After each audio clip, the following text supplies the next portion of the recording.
What's going on, everybody? A good morning and a happy Thursday to you all. A DK show coming at you from the TDS studios, TDS Sports Talk studios this morning. Whether you're listening to us on the radio dials, 105.1 FM, 790 AM, online, sportstalk1051.com, on the app, download it, take it on the go. Smart devices, smart speakers. You got the video streams up and rolling: Facebook, YouTube, Instagram, Twitter, and Twitch. Wherever, however, you're listening to us, a big thanks for making us a part of your start here this morning. And well, what do we got on a good old game plan for us this morning? Quite a bit of stuff to get to. Obviously, yesterday the big news. Shortly after we shut the mics off was the news that the Bucks did in fact trade Chris Middleton to the Wizards for Kyle Kuzma. So the Bucks also sending A.J. Johnson to the Wizards. Bucks also receiving former UW-Milwaukee player Patrick Baldwin Jr. So that went down, and then last night the Bucks also making another move to acquire a big man, getting Jericho Sims from the New York Knicks. And the Bucks sending Delon Wright over there too. So, and some movement with some picks and such there. But obviously, the big one, as the NBA trade deadline is this afternoon, is the Bucks moving on from a 12-year veteran, 12 years with the Bucks, Chris Middleton. So mixed bag of reviews, at least from some fans out there, depending on whether you have been, looking up. I know all the experts out there have been grading this and such. So CBS Sports gave it a C minus for the Bucks there. But yeah, got comments from Giannis coming up here in a little bit. Giannis did not play last night, but the Bucks did get the win over the Hornets. Bobby Portis returned, and he was a big part of that win last night as well. But Giannis did have some comments before last night's game about Chris Middleton, and Giannis was a very late scratch. Initially was slated to start, but then was a late scratch due to calf tightness. But he did post up after in the middle of the night a couple pictures of Middleton and said, "My goat." So obviously we know that's one of his very closest friends and best friends in the world. So, but your thoughts, Bucks fans, your thoughts on the move, Chris Middleton for Kyle Kuzma. Now I know the Bucks also, it's the whole second apron sort of thing. They're under it, and they can now there's these different rules where now they can combine some salaries into trades, so it gives them a little bit more flexibility to potentially do some other stuff out there if they choose to do so. But yeah, your thoughts on Middleton leaving the Bucks and what the Bucks got in return. Hit me up with a text on that Shoe Doctors bullpen line at 715-830-1912, or you can comment on the video streams over there too. Do you think they still need to make another move by today's deadline? Got a name in mind, Butler. He ain't available. He's with the Warriors, so that's off the table if you're still thinking about Jimmy Butler as a possibility, but that's no more. He went to the Heat in a trade last night too. So, but we'll talk some more hoops coming up here in a little bit, breaking down this trade and getting your reactions and your thoughts to the trade. So, got that coming up. Also on the docket here, we'll talk a little green and gold. Josh Jacobs making the rounds at Radio Row at the Super Bowl, and well, making some news too. Very open, very honest in what he thinks the Packers need to do this offseason. When he asked if the Packers need to add a piece, he said, "I think we need like three pieces." Also went on to say, "We need a wide receiver, a real wide receiver. Love the guys we have, but we need a proven number one," which Dontavian Wicks went to Twitter, put out a bunch of emojis and such surrounding that. So got to imagine that's probably gonna be some talking points amongst his teammates and such. But I mean, I don't know. We're back at that debate. Do you think they need a legit number one wide receiver for the green and gold, or no? I mean, we had this debate. Everybody had this debate last year. Do they need a number one? It felt like the majority of peeps out there said no. Spread the ball around. Now we're back to it. So, do you agree with Jacobs? Do you not agree with Jacobs? Do you agree with Jacobs putting it out there, speaking his mind, pretty darn open? I know some people appreciated that, but do you think it should have been? No. The full quote says, "We've got a really young group of receivers. All can be really, really, really special. But I think personally, we need a guy that's proven to be a number one already, somebody that we know is going to be a little more consistent." And he did say, too, that, Devontae. He was asked about Devontae. If he comes at the right price, if he comes at the right price, tell him it's live. Nah, I've had talks with Tay. So Jacobs did say after the season that he was gonna recruit some peeps. He was gonna recruit some peeps out there. He also, some more quotes said, with a young team, it's a lot of guys on that team that's still hungry. It makes it fun, man. It makes coming to work each day fun. Being able to see guys willing to learn, willing to put the work in and win games. I think that's what everybody plays this game for ultimately, is to win. We did that a lot last year. And these were quotes from his chat with 97.3 The Game in Milwaukee. So your thoughts on what Josh Jacobs had to say on Radio Row yesterday. Curious to get your responses. Do you think it's a top priority for this offseason to go out there and get a number one wide receiver? Do you agree with Jacobs? Do you respectfully disagree? I think, you factor in Christian Watson probably going to be missing a big chunk of the season. Romeo Doubs with a couple concussions. I mean, hopefully he's all good in that. Reed's coming into his third year. Wicks is going to be coming into his third year. So we'll hit that up. Also, we'll do a little receive or defer. So send me your receiver defer questions if you got anything that would make a good receiver defer question. Curious to get your questions over there. So again, you can text or comment on the video streams or hit me up on the socials, Facebook, Twitter /X, Instagram, whatever one you got over there. So we'll get to that. Also, coming up in the 8 o'clock hour, about 8:30, we'll catch up with Jake Boakes for our outdoors chats here this morning. So now is the time. You got to send us your questions, okay? Got a question for a DNR warden? Here's your perfect opportunity to do so. And the best way to get those questions in is by hitting me up with a text on that texting line, on that Shoe Doctor's bullpen line. So get those on in now so I can get those to Jake. Don't wait till the 8 o'clock hour. Get them in now. No questions, dumb question. I know we got, sturgeon season coming up and such, so we'll be hitting that up. But if you have anything specific that you would like me to forward on to Jake and ask him for you, well, do it right now. Okay, do it right now.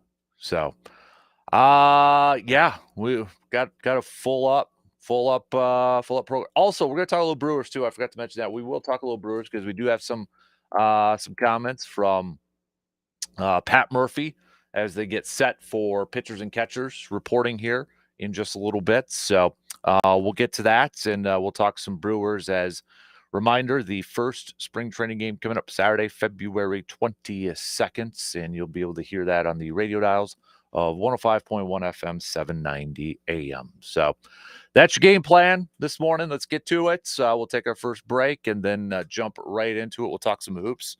To open up things here this morning, your reactions, your thoughts on the Chris Middleton trade, and do you think they need to make another one before today's deadline, this afternoon? Do you think they will? Do you think they should? Got a player in mind? let me know. Quick break, and we'll get things rolling here this morning. Stick around. We'll be back after these quick words.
There are a few delays or closings this morning, so you want to head to our website, sportstalk1051.com, for the WEAU 13 news. First alert school closings that are brought to you by Hovland's and ServiceMaster.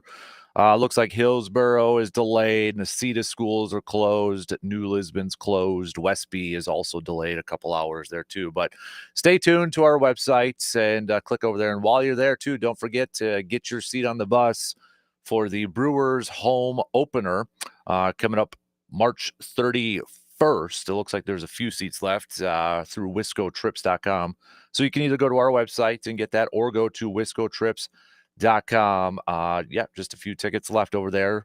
Reminder, you get your game tickets on the Johnsonville party deck that includes food and beverages, round trip motor coach transportation, and a tailgate party from Premier Catering. More info, all the info, and to purchase your tickets, you got to go to our website or wiscotrips.com. So let's open up things here this morning. Obviously, with the NBA trade deadline later on this afternoon, there has been moves left and right all across the league. I mean, obviously, it got started over the weekend with the Luka and the Anthony Davis trade. You had the De'Aaron Fox and Zach LaVine trade. Last night, Jimmy Butler's going to the Warriors. And yesterday morning, it was the Bucks trading Chris Middleton to the Wizards, which had been rumored the last couple days. But the Bucks trading Chris Middleton to the Wizards for Kyle Kuzma. Also, the Bucks sending their rookie A.J. Johnson, and also getting former UW-Milwaukee player Patrick Baldwin Jr. and second-round draft compensation to the Bucks. Your reaction, your thoughts to it, you can let us know. Hit us up with some texts or comments on the video streams over there. Do you like it? Thumbs up, thumbs down, that sort of thing. Let me know. Giannis did speak before the game yesterday, talking about his relationship with Giannis and that. We'll get to those quotes coming because my computer's not loading it up right here, and then we'll hear from Brooke Lopez as well. But Jeremy likes it. Jeremy on the texting line, he likes the trade. He's hoping now that maybe they can try to get a backup point guard. And if they can do that, shredding Connaughton's contract, that would be an added bonus. So, Inter, you like the move? Yeah, I'm not upset with it. Kyle Kuzma isn't going to replace Middleton point for point, but you can't count on Middleton's health anymore, with his knee situation and this, that, and the other thing, and that contract. I think it was strictly done for money saving, don't you? I mean, yeah, they got under the second apron and that sort of stuff too. So it gives them a little bit more flexibility. Yeah. I think it's more just now you got a consistent player, Yeah. because he's still on a minutes restriction, Chris Middleton is. And, if you're a team that's trying to compete for a championship, I mean, it sucks because Middleton's going to get his jersey retired, I believe, by the Bucks. Oh, and he deserves that. Yep. I mean, Yep. I just think it's time in his career, and I think the Bucks did, and most people do, that he's not consistent. You can't count on him. And health-wise, I think his ability is still there if he were healthy. But I think this is something that happened. These are, like they said, this sport is a business. Mm-hmm. Yeah, I mean, you could tell defensively with the two ankle surgeries, he kind of lost. I mean, we were talking about earlier in the week, in a 5-game stretch, he'd have 20 points, over 20 points, then 0, then 20 points again, then 0, then 20 points again. So, I mean, you lose that chemistry, you lose that connection, obviously, but you have to look at the reliability. We talk about it a lot when it comes to like Green Bay and players like Jair, right? Availability. And if you can't count on Middleton to go over 25 minutes or even play a back-to-back, and your goal is to win a championship, sucks to say, but that's where you got to go with this. Well, and that's what people want. They want a championship with Giannis there and Damian Lillard there. That's why Lillard was brought in, to win a championship. And Middleton, I think people, including the Bucks, probably are disappointed that his health, his ankles, knees, this and everything didn't come back better. I think we all expected that he'd be more healthy than he has been. So that's been a disappointment. Nothing against Chris Middleton. He's been a great player, and And like you said, he's going to have his jersey retired, and he should. Mm-hmm. But not now. He can't help the team. I was actually, so, when these rumors were going through, I was curious, like, what would, because, I mean, Giannis, I would assume Giannis had to sign off on it, or unless they surprised him and such. And I know there was one report yesterday that Giannis did sign off on it. I don't know if it was all true or not, but Giannis, before the game yesterday, it was after practice, he said, "For me, it's a little bigger than business. It's family. With a guy that I've won a championship with, it's not only that I've won, I've lost a lot of times with him. I've been in a dark place a lot of times with him. I've been in the bus going to a lot of pressure situations with him. It's almost like I've been to war with him. That's what I remember, not only the good times we had, the one good time we had, I remember all the other times that everybody was depending on us. The organization was depending on us. The city was depending on us. Our teammates were depending on us. I remember all those moments. We were able to find a way to make things happen and find a way to make a championship." And, there's more comments from Giannis too, and in the theme that he kind of, set out there too, is it's a business out there too. So Yeah, and it was the point where those two guys were the face of the franchise for the last, I don't know, X number of years. I remember when they were going to hire a new coach, Budenholzer. What happened? They had Giannis and Middleton have and breakfast with Middleton him. Yeah. meet with him to Yep. kind of rubber stamp this thing or make it Mhm. approve or cause or maybe cast some doubt. But obviously, those two guys were looked at by the management as the leaders of this team in more ways than just on the court. Mhm. But, his time has come and it's time to move on. I don't know how long he will play with Washington or if it's bad enough that he will retire. He certainly doesn't need the money, but the love of the game is hard to hang up for those guys, and I don't blame them. But I think the Bucks made the right move. Yeah, I mean, I think if you get caught up too much in sentimental stuff in a position like that, if you're the general manager or anything like that, that's where you kind of get in trouble, right? Yeah, that's where you end up this year first place, next year third place, then fifth place, and down you go. No, it's a business, and you better stay on top of it.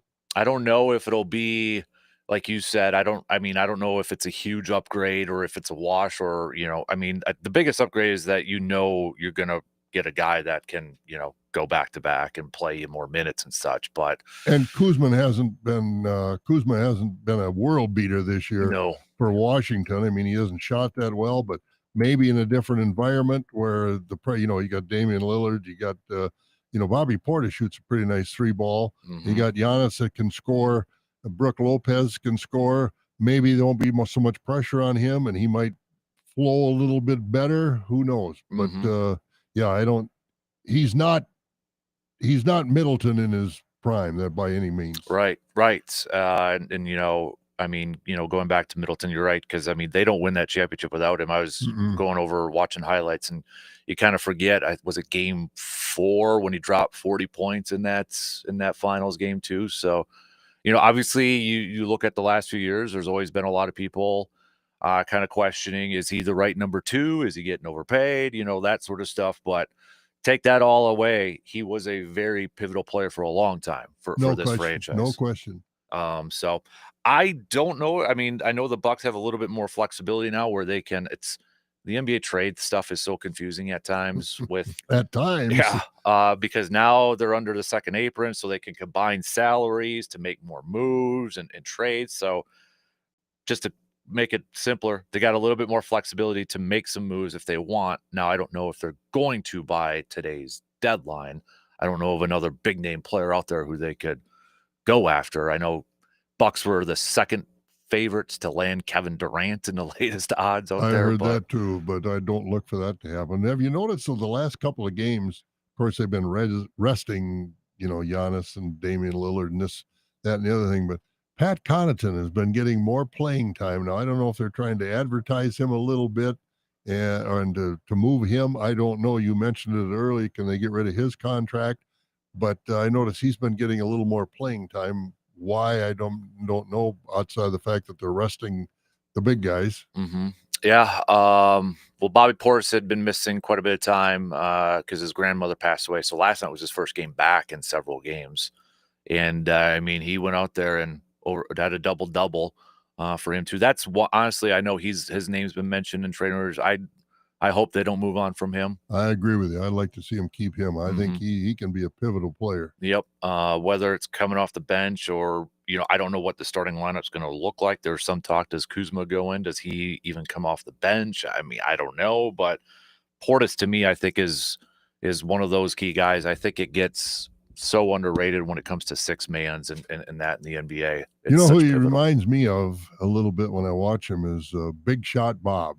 Remember Bob Horry? Yeah. Yep. He kind of reminds me of that, the game is going on, this, and they're getting tight, and all of a sudden Portis will knock in a couple of big three-pointers. He reminds me of Robert Horry from years past, who has about 6 rings. 6 or 7, I think. Yeah. He's got not a Hall of Famer, but he's got a lot of rings. He's got a lot of rings, that's for sure. And yeah, I mean, you look at those Spurs and Rockets and Lakers teams. He had some big time plays in those. Big Shot Bob, they call him. Yep, in those finals games too. That's a good compare. I never would have thought about Robert Horry. Good name pull over there. Yeah, so. But I was watching him last night, and I thought, God, he looks a lot like he's about the same size and good shooter, and get him in the right situation, and he knocks him down. I don't, I think. Still, at this point, I don't know if I'd put the Bucks in the tier with Boston and Cleveland to come out of the East right now, unless they maybe make another move over there. But I still got to play better defense. They don't play good enough defense. This Gilgeous-Alexander the other night, and I knew the Bucks were setting people down. But I mean, this guy was just like playground ball. He was doing anything he wanted whenever he wanted to, and you can't do that. You can't let a guy do that. And so they've got to play better defense. In January, they were one of the better ranked defensive teams over there. But maybe the thing is to be more consistent, on that. And maybe having a guy like Kuzma coming in who, just, I don't know. It's to me, it's a wait and see approach to see how this all. Yeah, I don't know how they're going to fit him in there on the offense or the defense, where he will be picking up. Will he be picking up Gilgeous-Alexander type players? I don't know. He's more of a power forward, so that's the thing too. If they do insert him into the lineup, they'll have some size. In the starting lineup with Brook and Giannis and Kuzma over there, and you got Andre Jackson Jr. also in the backcourt with Damian Lillard. So I mean, they would have a lot of wingspan and a lot of size in that starting rotation if that's the case. Or if they put Portis in there, I don't know. We'll see what Doc decides at this point.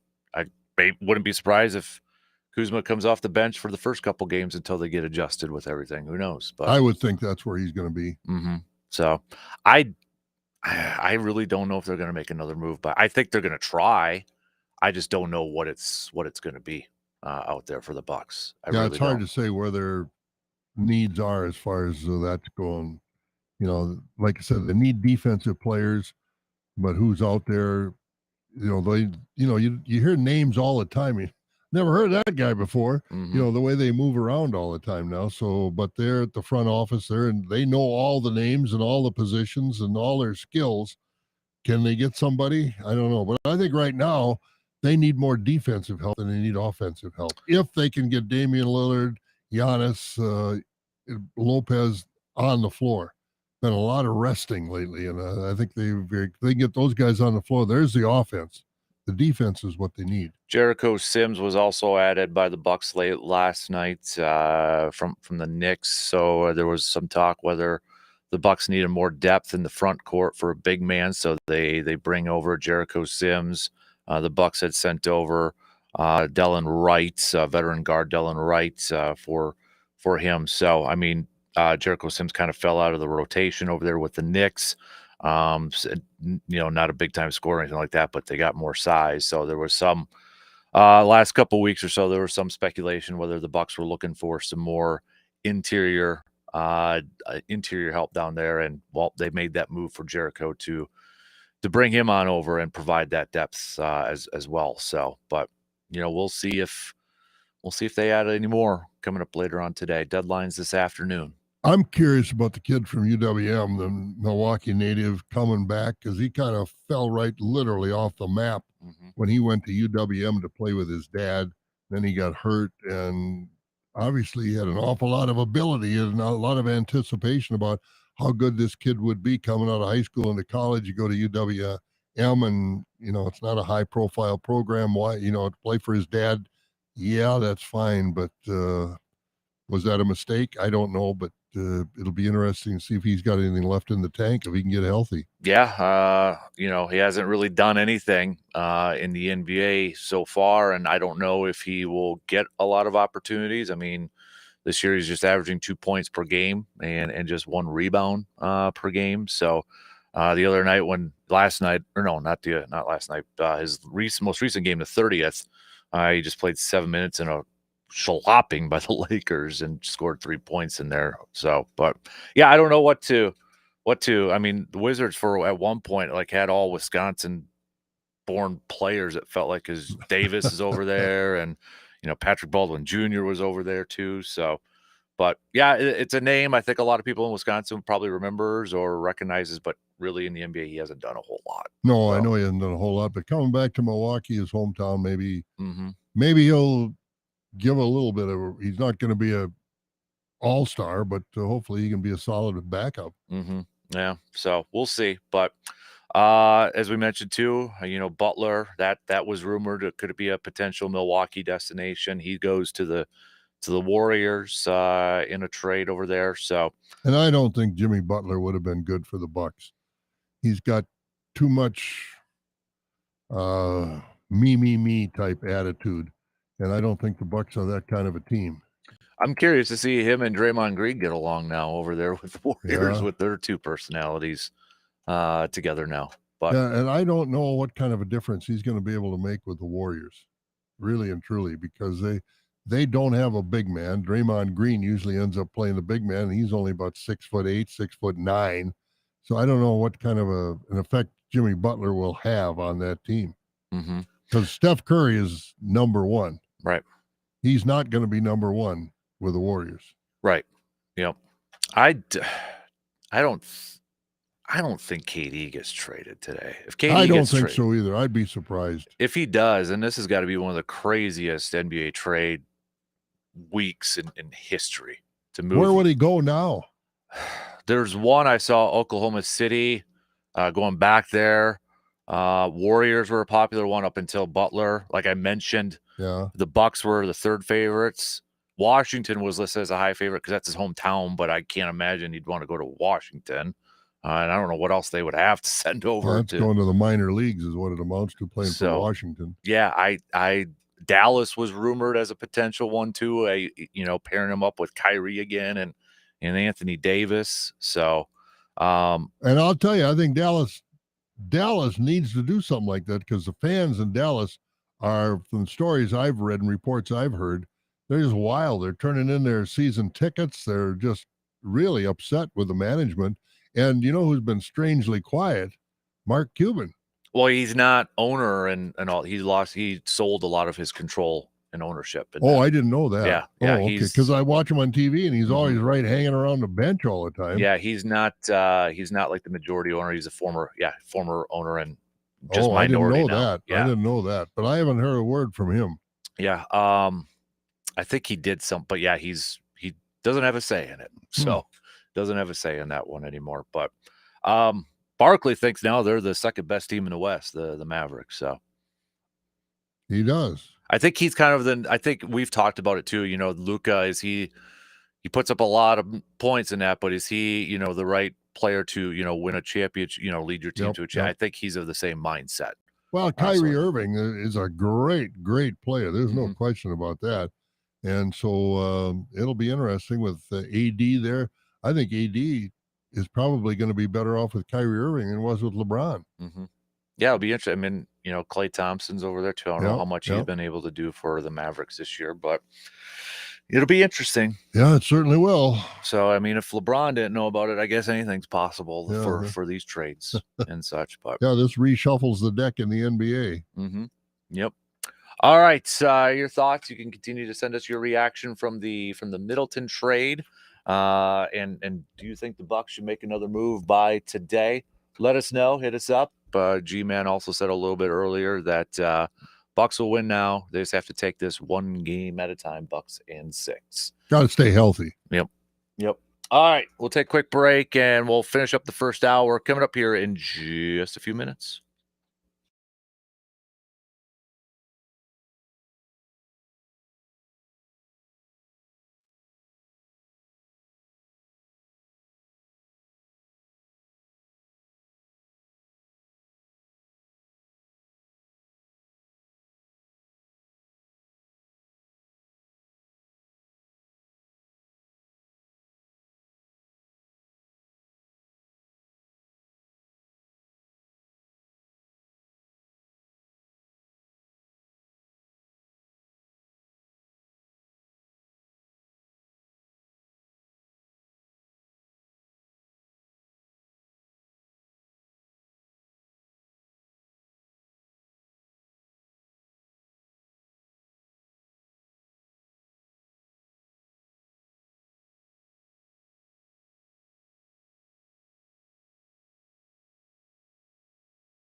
Don't forget to get your questions in for Mr. Jake Boakes, who will be joining us at 8:30 for some outdoor chats. So get those questions in right now. Hit us up with a text, 715-830-1912.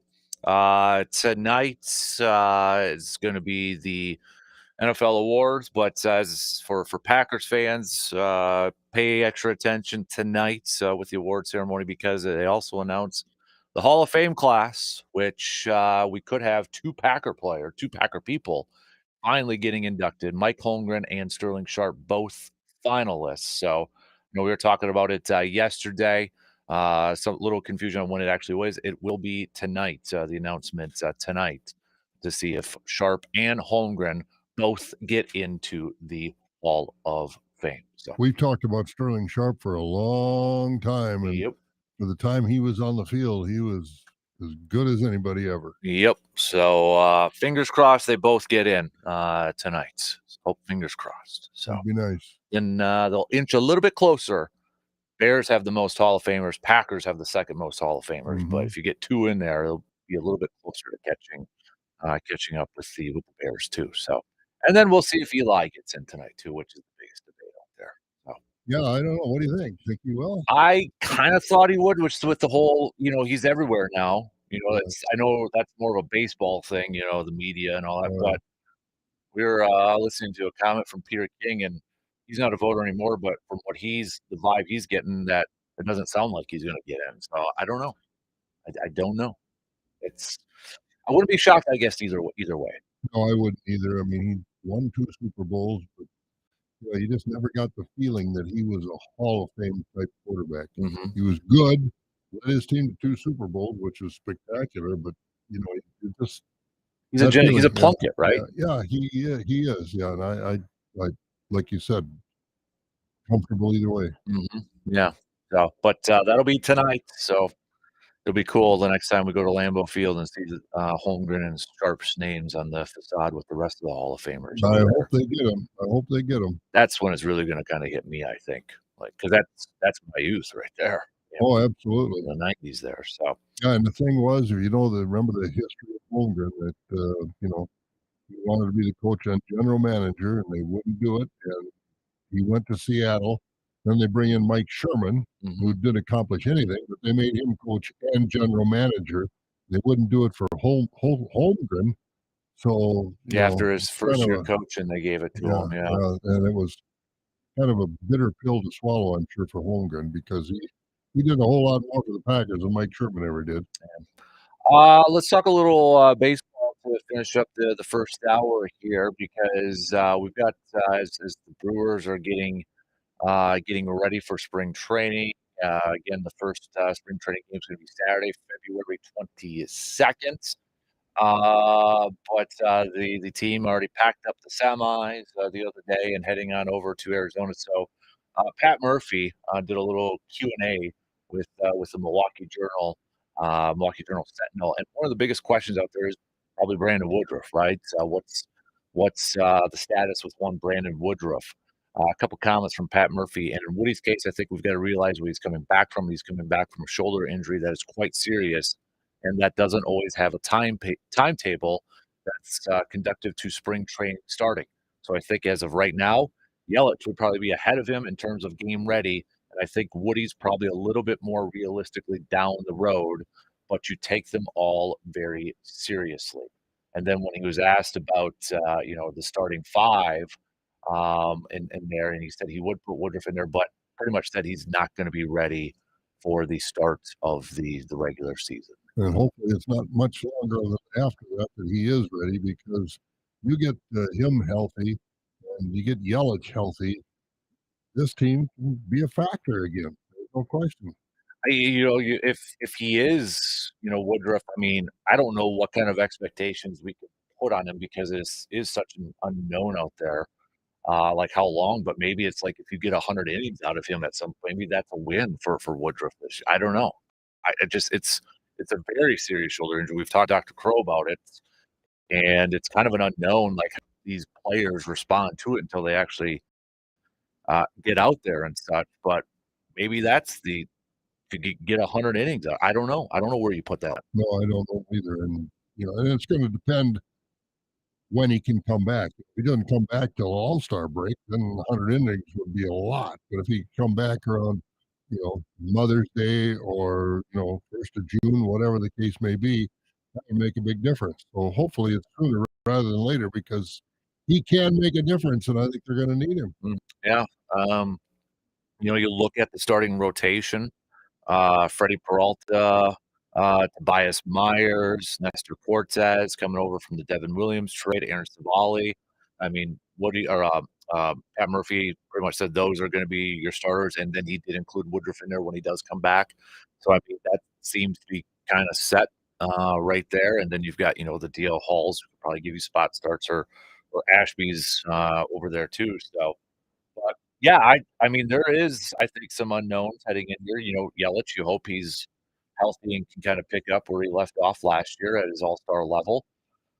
Rhys Hoskins, if he could be consistent, because they gotta find, who's gonna replace that power left by Willie Adames. And how is the third base situation gonna play out at this point?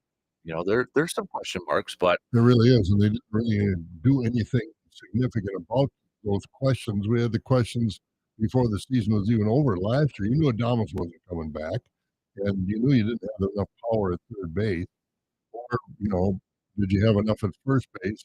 That was a question too. So, and they really didn't address them. It wasn't easy.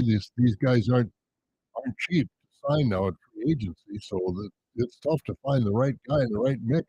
You got to catch a lightning bolt, but I don't think they have. So it's going to be a challenge. yeah, I know we looked at some projections yesterday and such, and Baseball Prospectus has the Cubs winning the division with 90 wins. Brewers and a couple of them are about 500 right now for a lot of them. And I honestly I understand it because I mean this is a team, yes, that won 93 games last year, but there is a few question marks. So I Oh, mean, sure. I'm not going to be upset about like, oh, could you only give them 80? I get it. I understand it. Why people are seeing them as the second place team and maybe around a 500 record. It's just go out there and prove it again that they can surprise people. Yeah, So and I think they got some good, fun to watch young guys to play, and I think Murphy manages that way. He's not near as conservative as his counsel was, but you still have to have the talent. No matter how you manage, you still have to have the talent. so if you want to check out that Q&A on the Milwaukee Journal, he has that there's some good quality Pat Murphy quotes in there too, and even talked about when he accepted his Manager of the Year award. I mean, the dude was looking pretty dapper in that suit. I don't know if you saw it, but it was like a maroon burgundy red suit. And I mean, he was looking good. And then Pat Murphy didn't realize he actually bought it. He thought he rented it until he got a bill. Oh, really? He's like, "What's this?" And he's like, "Well, that's the first payment they told him." They're like, "How many more are there?" So he thought he rent. So it was a good liner in there, but kind of a typical Pat Murphy, sort of thing over there too. So, but no, go check it out at Milwaukee Journal Sentinel. And then again, that first spring training game, less than 3 weeks away. It's going to be 2 weeks from this weekend, February 22nd, over there. Yep, and you'll be able to hear it right here on 105.1 FM and 790 AM. For the warm weather again. Mm-hmm. Yep. So, and we know it's going to be different this year too, with no Uke on there. But That'll be the biggest hardship for fans and the team because I think those guys enjoyed having Euchre in the clubhouse, and he was a great announcer. He was a players announcer, a fans announcer, and it's hard to do what he did the way he did. I never heard him criticize a player, and even when things were not the best, he always had a way to smooth it out. It was special. yeah, I think it's really going to hit those announcers when they turn the mics on for the first time too. I think that's what it's going to. Knowing he's never going to be there again. It's gonna put pressure on him. Yep. So I don't, and I know somebody had asked. I have not heard about any opening day things for him yet. I have not. I mean, I think it's still kind of raw probably Yeah, right I now. don't I So don't know if they'll do it opening day or if there's locked into opening day or if there's going to be a special Bob Euchre day. I don't know when it would be, but they'll do something appropriate, Mhm. and he deserves everything they're going to honor him with. Yep, yep. So, but, it'll be different, but let's go out there and win for Uke, right? Yeah, wouldn't that be something if they won this year for you? Not there, but that was always the thing that everybody wanted. Every fan wanted, every player wanted, every administrator with the Brewers wanted. Let's win one for the youth. But you're stuck in that small market, and it's hard. Mhm. Yeah.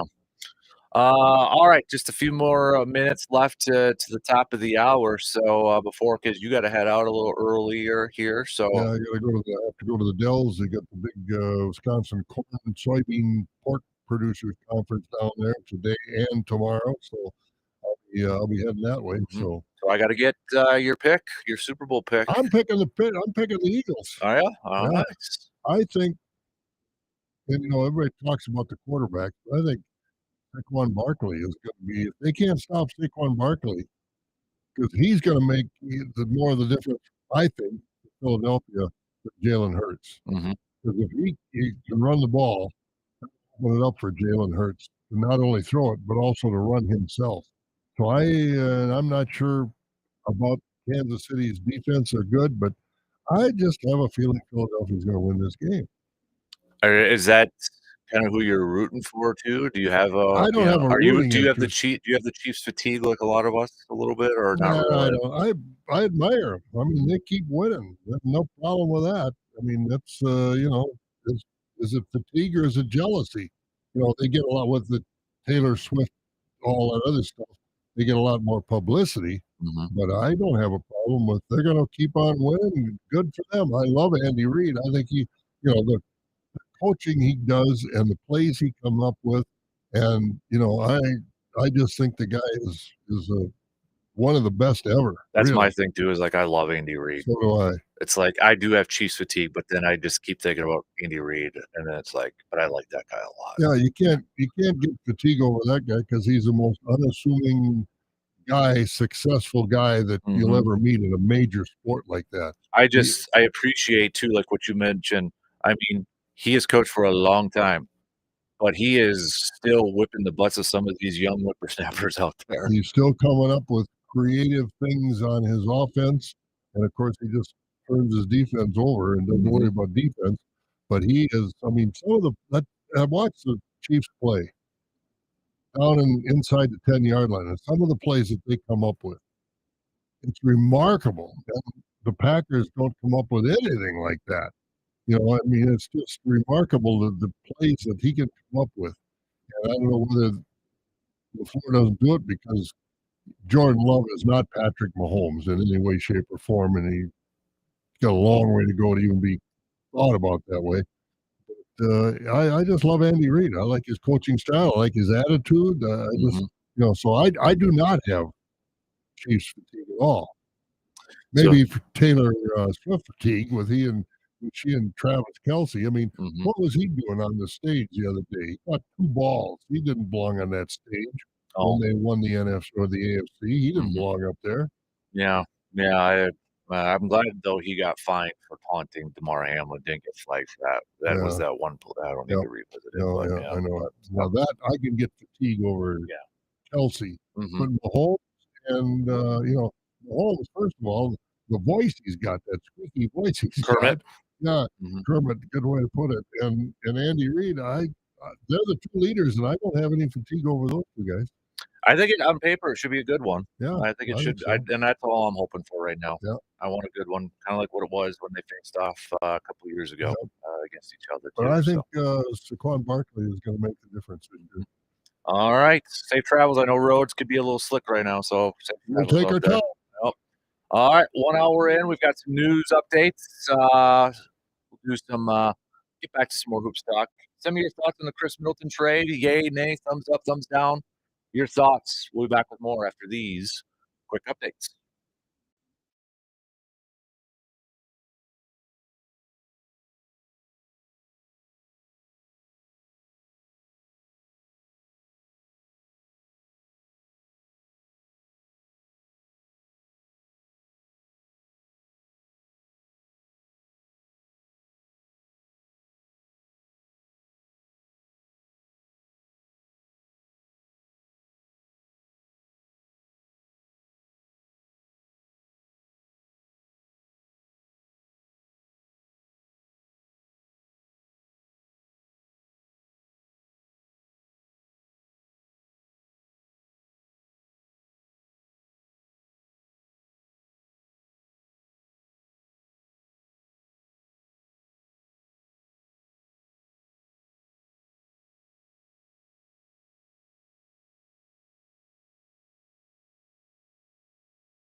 Second hour kicking off right now on this Thursday morning of February 6th, coming to you from the TDS Sports Talk studios. A big thanks for tuning in wherever, however you're tuning in from. If you're out on the roads, be a little extra careful out there. I know there's some slick spots and such, and it sounds like it's going to get pretty darn windy later on today, too. So be careful out there. And there are a couple of delays and closings. You can head to our website, sportstalk1051.com, for the WEAU 13 News First Alert School Closings brought to you by Hovland's and Service Master. Coming up this hour, coming up in a little bit, I want to talk a little green and gold with you all. Josh Jacobs making the rounds at Radio Row yesterday and made some comments about pretty open, I should say, about what he believes the Packers need. When he was asked, do you think you're just one player away? And he said, I think we need three. And he specifically talked about the wide receivers, saying, quote, we've got a really young group of receivers. All can be really, really, really special. But I think personally, we need a guy that's proven to be a number one already, somebody that we know is going to be a little more consistent. This was questions that he was answering on 97.3 The Game yesterday on Radio Row. So, do you agree with Josh Jacobs? Are you fine with him saying that out in the open? I know Dontavian Wicks retweeted the clip with a few laughing emojis and a thumbs down emoji over there. But what are your thoughts? What are your thoughts on it? Let me know. Hit me up with a text 715-830-1912. So we'll get to that coming up here in just a little bit. We got receiver defer at the back end of this hour. I need some receiver defer questions, so send those on over too. It is Thursday, so a little throwback Thursday, and it's a perfect day to do a little throwback Thursday because it was this day in 2011. What were you doing 14 years ago today? What were you doing 14 years ago today? Think about it. Think about it. Were you watching the Super Bowl? Probably. Do you remember the Super Bowl? Hopefully. Super Bowl 45, Packers over the Steelers, was this day, February 6th, 2011. So, what do you remember most about this day 11 years ago? What do you remember most about that game? Did you do what were you did? Were you doing something special? Or anything? I remember we had I was in Rapids at the time, had some buddies over, and yeah, I remember after Tremont Williams deflected the pass away, I just kind of my knees dropped to the ground. I'm like, "Holy crap, we did it. Holy crap, we actually won." And to rewind it, a little story time here, but to rewind it, earlier in the season, when they were like 2-2 or whatever it was, I mean, they had just lost, I think it was to, Miami at Lambeau. Was it Washington in back-to-back weeks? But, I was a sports director at the YMCA in Rapids, Port Edwards and Rapids, and I remember somebody asking me, because when you're dating somebody for, like, a year, then you get the questions about, "Oh, when are you getting married?" And somebody had asked me that, and I said, "When the Packers win the Super Bowl, the next time the Packers win the Super Bowl," and lo and behold, they win it that year. So it was like the football gods were sending me a message. So there you have it. Had to honor that. Had to honor that. But, yeah, I remember that whole playoff stretch. I mean, we had besides the Eagles one, I think, we had man, I had buddies come because we were just a couple years out of college and such, so, kind of your first couple years out on your own and that, so, I mean, we had playoff parties for the Falcons game. I mean, we were going crazy after that one, and then, the Chicago one with the NFC Championship game, going crazy for that one, and then, like, we just gotta keep it up. We gotta keep it up, and, did it for the Super Bowl, and that was also the stretch too, that season.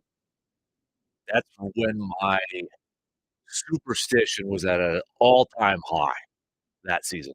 So, that entire season was one of my favorites, not just because I won the Super Bowl, because I was able living in Rapids, I was able to go to a couple more games that year. I knew somebody who had season tickets, and they went south during the winter, and they sold them to me at face value, so I was able to go to Favre's last game as a Viking, visiting Lambeau Field. I was there. I was there for the final 2 regular season games when they had to beat the Giants and beat the Bears to get in.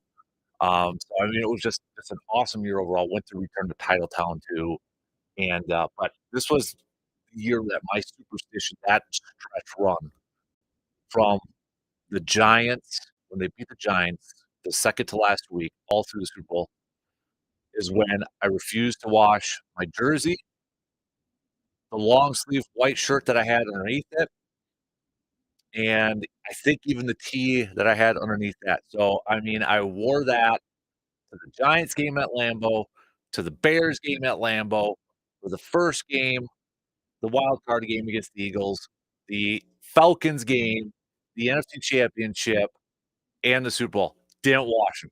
Wore them on those game days. Had to.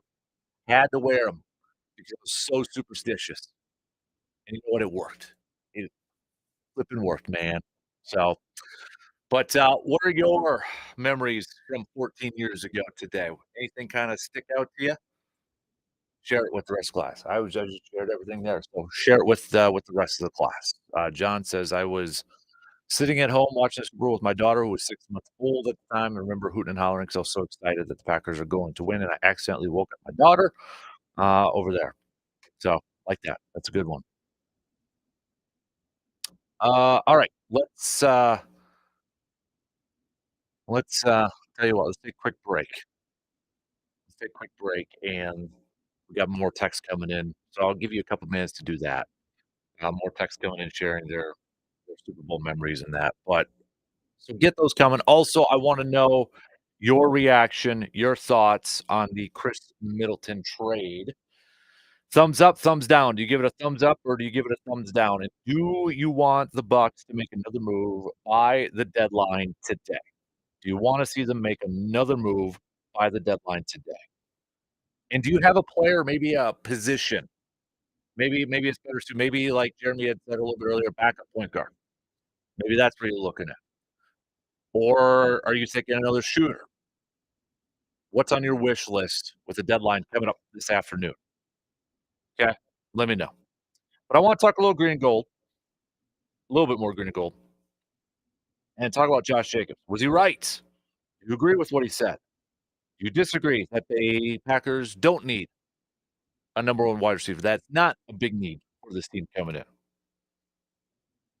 Do you think he should have said it out in the open?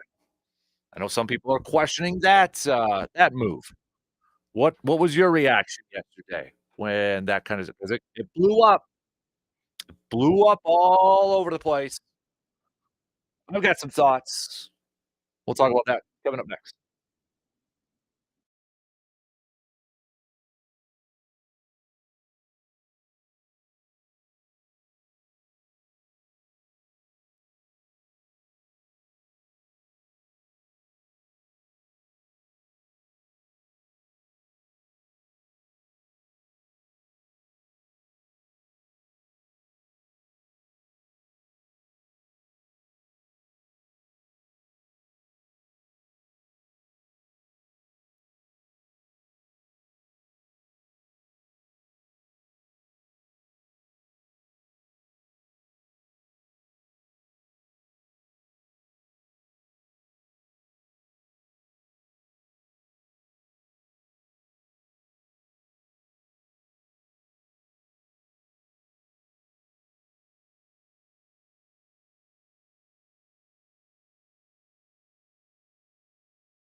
Surveyor Sam with a good story here. I worked at Pudge's Bar in downtown Hudson during the Super Bowl. I'll never forget. They only had 3 people in the bar because my boss didn't serve any specials that day. After the final snap, I ran into Main Street, looked down the road, and watched as dozens of people spilled out of every bar and restaurant celebrating. The best part was many people were involved in a certain celebration of waving a particular digit to the lovely state across the river. Okay, that's a pretty cool story.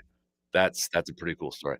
If I was still in college when that oh man, that might have been rough for me. That might have been rough for me, but golly, what a year. What a time to be, like, in your early 20s and your favorite football team flipping winning a Super Bowl, especially as a 6th seed and all that. I mean, golly, what a time. Like, I've been lucky, like a lot some fan base have experience, but, my first one was Super Bowl 31, 5th grade, but then this one when you're old enough to celebrate a certain way and such, I wanna do it again, though. Man. 14 years ago was a lot of fun, a lot of fun. We'll get back to some more memories. Send those on over, though. Keep sending them on over. Share it with the rest of the class here. So, Josh Jacobs, Radio Row, making the rounds. And let's rewind a little bit. Josh Jacobs, after the season was over, was said, he kind of said, "Yeah, I'm going to do some recruiting and such, and all that." And well, it's been a little bit, and he was making the rounds at Radio Row and stopped by 97.3 The Game. And when asked, what does the team need? Do they just need a piece? And he said, I think we need 3. So, and then followed it up by saying that we've got a really young group of receivers. All can be really, really, really special. But I think personally, we need a guy that's proven to be a number 1 already, somebody that we know is going to be a little more consistent. And so that caught on fire, as a lot of things do on social media and instant news cycles and all that. So that caught on fire on the social medias and such. And even Dontavian Wicks retweeting the clip with a few laughing emojis and a thumbs down. Uh, I you know I agree with Josh Jacobs. So I agree with Josh Jacobs. He also did say a little bit later, asked, you know, Devontae Adams, what about him? Former teammate, for a hot minute with the Raiders. And, Josh Jacobs says, if he comes at the right price, tell him it's live." And they started laughing, said, "Nah, I've had talks with Pay." So, um Michael Wall, former Packers guard, who if you don't follow him on social media, he's a fantastic follow, breaks down a lot of film stuff. Very underrated follow. Go follow him. And he had a couple cents to throw in this, and he said, "If I were to speculate, this is not a reference to the drops as much as an acknowledgement that guys are running poor routes and putting quarterback 1 in a bad spot. Happens more than you think."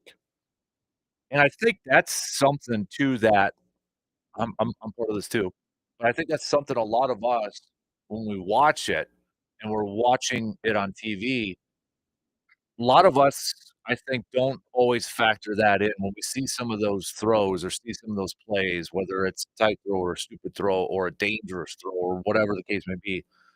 A lot of times we look at the quarterback and point the finger at the quarterback, but the things we don't know is, well, was that the right route? Did they break it off at the right time? Was, 5 yards too deep, 2 yards too early, that sort of thing, and I know Matt LaFleur had kinda mentioned it at times and, pressers during the season talking about routes and just kinda casually mentioned it, but that's something and I'm guilty of it too. I'm guilty of it a lot, but that's something that and we can't always tell, we don't always know. Well, how was the route? Was it ran properly? Was it the right route? Because a lot of this stuff is timing, right? A lot of it's timing. And going to the poor route thing, That's where I'll go back to the and this is something that I've talked about before, but I'll go back to not having a veteran receiver when these young guys came in to kind of help mentor them. That's something again that Tad Thompson always did so well with that wide receiver group. There was always a next guy ready to take that leap. Whenever they brought somebody in, whether it was, Jennings, Jones, Jordy, Randall, Devontae, they worked their way up on the depth chart. There was always a guy or 2 guys ahead of them that they kinda learned from, right? Jennings comes in, Driver was there, then it was Jennings's guy, or Jennings was the top dog, then it was Jordy, then it was Randall, then it was Devontae.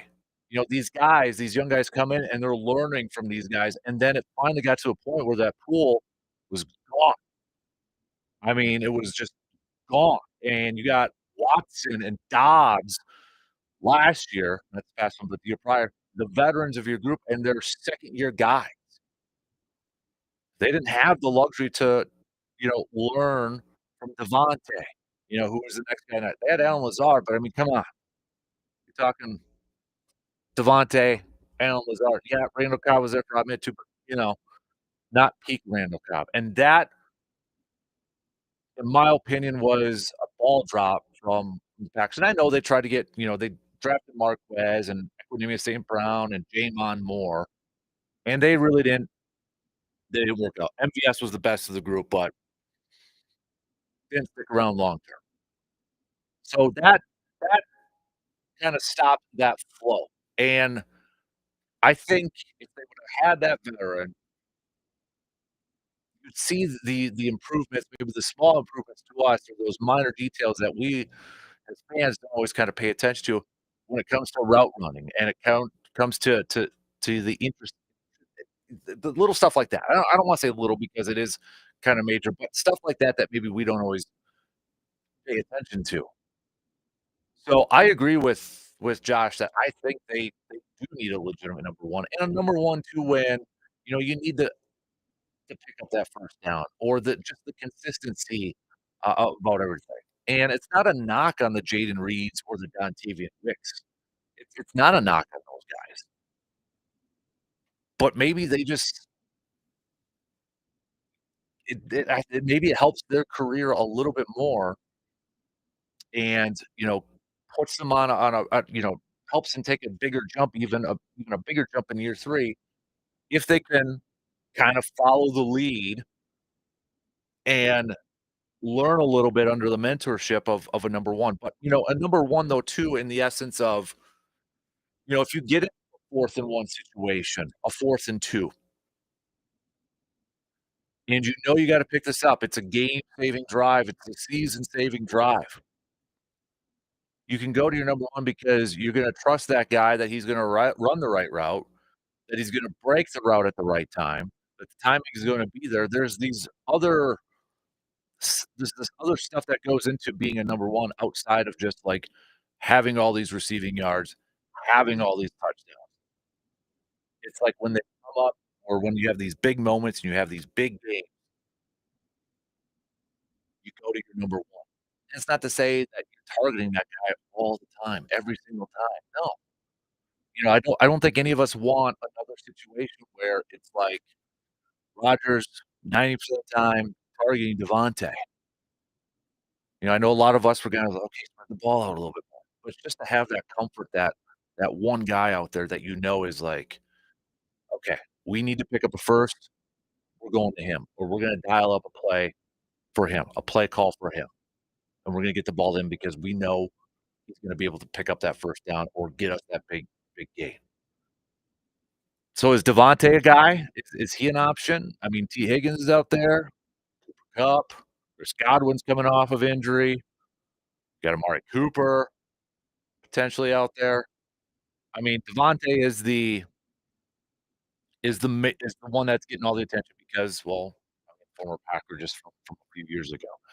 And I honestly feel like Devontae, yeah, I don't know what the cost would be. First of all, he's not a free agent yet. It'd have to be a trade or unless the Jets release him. So you have that.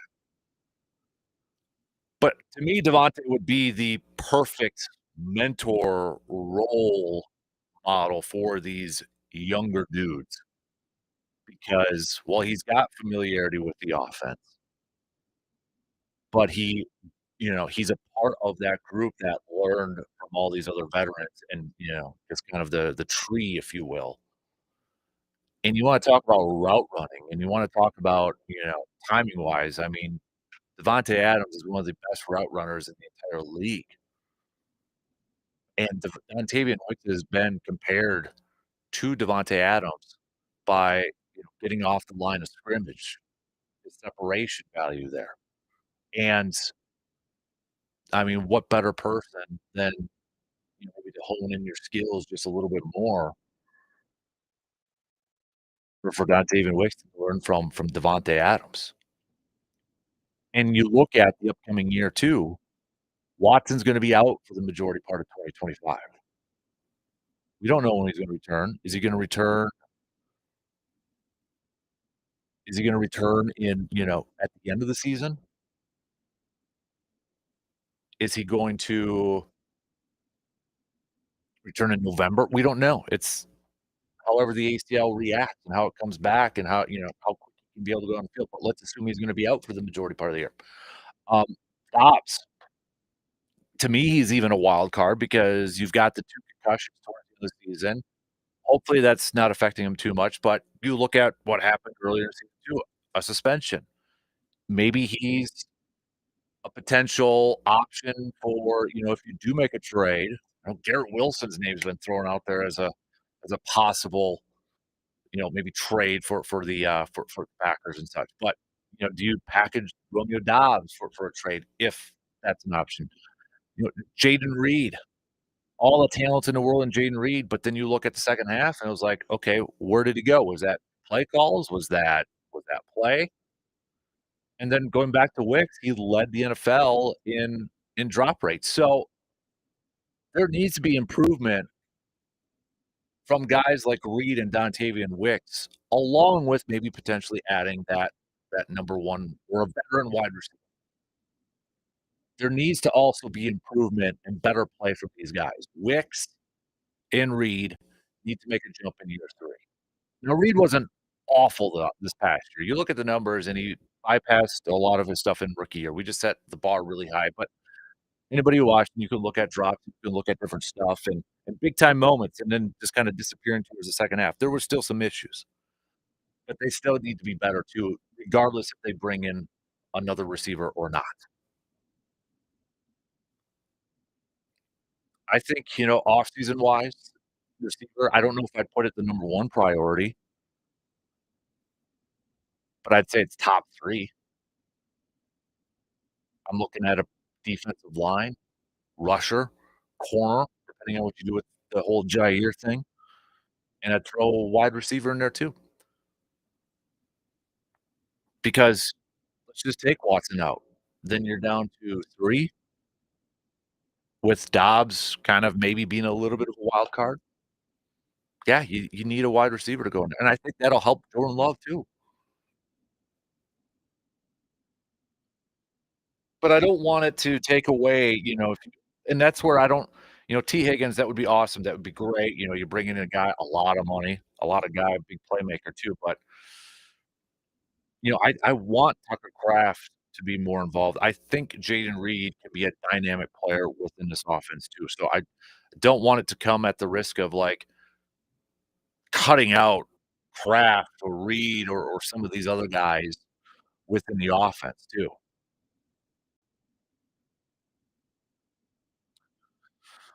Your thoughts? Do you agree with Josh Jacobs? Do you think he should have said it publicly? So I know some people on social media were um, kinda saying to keep it in-house, don't need to go on Radio Row. We get caught up sometimes where it's just so I think from a fan perspective, we get tired of just the same song and dance, the corporate message and all that, and then one time a player comes out and is actually pretty open and honest, it's like, you're, like, shocked, like, "Oh, how dare he say that? How dare he say that?" I didn't have that much of a problem with it. I think I was in the category like, "Ooh, he actually said it." He actually said what a lot of people were thinking about. Brand's mom, morning we decorated up to 2 bars, did some bar hopping, awesome, the excitement in the bars. We went and watched that Twilight Zone with good friends and, great food, went crazy. Oh, and I think the Eagles will win. Agree with Bob Barkley will be the difference. Smoke says Josh won't say it.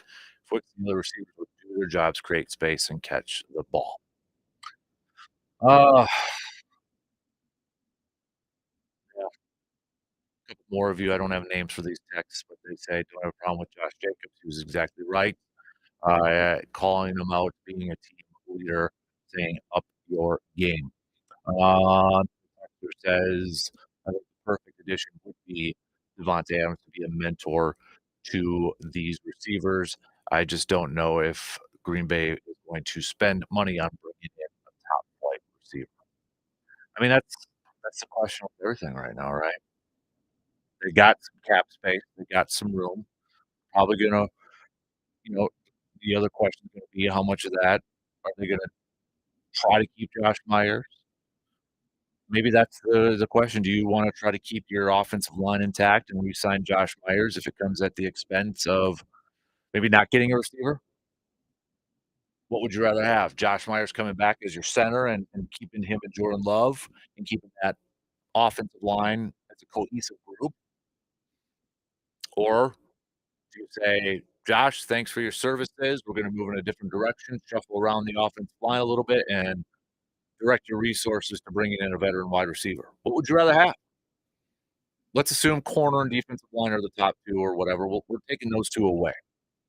Say you had to make a decision between keeping Josh Myers or bringing in a veteran wide receiver. What would you rather have? And I don't and the thing is like, I don't know if I want them drafting a receiver in the 1st round. I don't think that's where I want the number 1 to come. I mean, if there's somebody there that's fallen that's incredibly talented, okay. But to say a rookie's gonna come in and be the number 1, I mean, not everybody's gonna be like a JJ right away in their 1st year and such. But I think, when we say number 1 receiver, I think the majority of fans, the majority of people are saying it's gotta be a veteran who's got, some game time under his belt and such. But if it came down to it, who would it be? A receiver or offensive line? Uh, John says, "I agree with Josh Jacobs. I've been saying that the Packers need a number 1 receiver, since the beginning of the year, but if they get a number 1 that opens up Jane Reed and Romeo Dobbs and opens up the tight ends and helps out the screen game with Josh." All right, let's take a quick break. We got receiver defer. Thanks to all of you who have sent in your receiver defer questions. Last call for any of them. Text me 715-830-1912 or comment on the video stream. Also, final call for any questions for Mr. Jake Boakes, who'll be joining us at 8:30 answering your outdoor questions.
start thinking about who you're going to be picking for the Super Bowl, and we'll start to add them all up tomorrow when we take your predictions, see where the majority of the 715 is rolling with. Who you picking? Think about it for a little bit, and we'll get to that tomorrow. You probably already have your picks here, but let's hold off and do it tomorrow so we can add them up and see where the majority of our listeners are going at. Let's finish up the second hour doing some receiver to first. So thank you to quite a few of you who sent in yours. If I don't get to it, I apologize, but we've got quite a few here. Started off with a few Bucks ones. This was a little. Let me try to go back to. I got to scroll down. Receiver defer. Does Kyle Kuzma get the Bucks out of the first round of the playoffs? Um, I'm gonna kind of cop out on that and say it depends on where they're seated. If they're seated six, no. If they're seated fourth or fifth, yes. Because I'm just gonna go with the assumption that the top three in the Eastern Conference are gonna be Cleveland, Boston, and New York. And if the Bucks are the six, they would play New York. And I don't think they'll beat New York. But if they're the 4 or 5, and it's like them in Indiana, I think they could. You know, Indiana's transition offense scares me a little bit, but I think a little bit depends on the seedings, and if they finish 6 or lower, I don't. I don't. Receiver defer, Kyle Kuzma trade is an upgrade for the Bucks over Chris Middleton. If you if you look at a lot of the trade grades from the experts out there, you're seeing a lot of C's. And I think again yesterday when we were talking about it, a lot of people were just when it was a rumor at that point, a lot of fans were just kind of like meh, didn't really have a big opinion either way. They're like, it doesn't really move the needle. And I think that C grade kind of acknowledges that. It's like, okay, the biggest upgrade that I think Kuzma gives the Bucks is accountability or consistency. You have the flexibility, whatever. I mean, you don't have necessarily a minute restriction with them. You can go back to back and not necessarily worried about, okay, are the 2 ankles gonna hold up, tendonitis and that. You can see the defense for Milton was kind of falling off a little bit, and it makes sense, age, and you're coming back from 2 ankle surgeries, 1 on each ankle. So, I mean, it makes sense that some of that was falling off, but offensively, I think Middleton's a better player offensively if, and it's an if he's playing at the level that we have seen. I mean, you look at, again, those few games, that stretch of games where he had 3 games where he scored at least 20 or more, but then 0 in the other 2. It's been so up and down, and I think the thing that it's gonna take a little bit, and probably won't even see it this year, when he was out on the court, him and Giannis, I mean, they had that nonverbal communication, that connection going on, and you hear from a lot of the players, he was a big time, uh, traffic director in terms of helping out with the offense and guiding people around and telling them where to go, what to do on the offensive side, and that's been an issue kinda since Dame came over. You change things up on the offense, but Milton was the guy that was helping direct everybody on the offensive side. So, I think, the Bucks are gonna take their lumps without having his voice and his presence around the team, in the locker room, on the bench, on the court. But it is an upgrade in terms of, okay, you've got a player coming in now that you're gonna be able to play 30 minutes if you want. You're gonna be able to play him back to back. You don't necessarily have those injury concerns right now. That's an upgrade in itself. I'm curious, though, to see how they all gel together. You're putting a brand new guy into a lineup with Giannis and Dame and a lot of these guys that have been playing together for a while now. How does Kuzma incorporate that? And that's gonna fall on, Dame and Giannis and some of those guys, but also Doc Rivers and the coaching staff. I'm genuinely curious because there's been some speculation too, is he gonna be coming off the bench? Do you Do you insert a guy like or do you keep your current starting normal 5, quote, unquote, "normal 5," where it's Prince and Andre Jackson? I think Andre Jackson still stays as a starter because you got an athletic guard back there with Dame that is out there more for, defensive purposes and such. But maybe, maybe Kuzma comes off the bench with a Bobby Portis. I think that's kind of will be remain to be seen at this point. And to follow it up, another receiver to first from a texter. Do you think the Bucks make another trade today? I think they're trying. I think they're looking. Who that is, I'm not quite sure, but I think they're still looking for for for maybe a backup point guard. They got their big from the Knicks, a little bit depth. So or maybe it's another scorer, but I think they're still looking because right now I still don't think they're in that same tier with the Knicks, Celtics, or the Cavaliers. And I think if you're the Bucks, you're trying to find that player, whoever it may be, or maybe it's a couple of them where, okay, you've got some depth now. Maybe you don't have a three-headed star monster, but you've got some more depth with an aging team. I mean, this is an older team for crying out loud. What's more important? Is it getting another starter, or is it getting more depth to come off the bench to maybe help alleviate some of the minutes for some of these older guys and getting a little bit more of a rotation involved? Receiver to fur is Bobby Portis untouchable? Man, I think that's a good one. At this point, if he's not a part of a deal that's like for, I don't know, KD or some big name player out there, I'd say, yeah, I'd receive that. I think he is an incredibly valuable player for this team. I know there's been some consistency stuff with him, but what he provides, especially coming off the bench, I just I don't think you can put that you can't put that one into you can't you can't value that enough. And yeah, if he's not a part of like a big monster trade, yeah, I'd probably say that. I want Bobby Portis on this team. I was when that trade went down yesterday with Middleton, there was a few people that were really, really, really pissed about Middleton leaving and thinking that the Bucks did Middleton dirty for all his years of service with the Bucks and, 12 years and being a pivotal player in that. I don't know if they did him dirty, and I think they were saying they did him dirty by sending him to the Wizards. I don't know if I'd go that far. Now, I don't know. I can't speak whether Middleton was or his representation was involved and always in the know of the process. I mean, I gotta imagine he knew his name was out there in rumors and rumblings and reports out there, but I don't know if I'd say the Bucks did him dirty. I mean, crying out loud, you got a guy who's on a minutes restriction and has been for the last couple of years and has been banged up for the last couple of years. You're in a win now mode, and you can't really count on him day in, night out. I don't know if I'd say that's dirty. I wouldn't buy that. I'd defer that. Middleton's gonna whenever his career's done, they're gonna welcome him back. His 22 is gonna be up in the rafters. It's gonna be retired. He is one of the better players in franchise history. Will he be a Hall of Famer? No.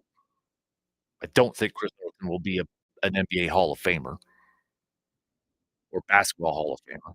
I don't think that'll be the case, and I know basketball Hall of Fame, they add in almost anybody and anything that they can, teams, players, contributors. I mean, there's dudes in there that are in there, like, 3 times.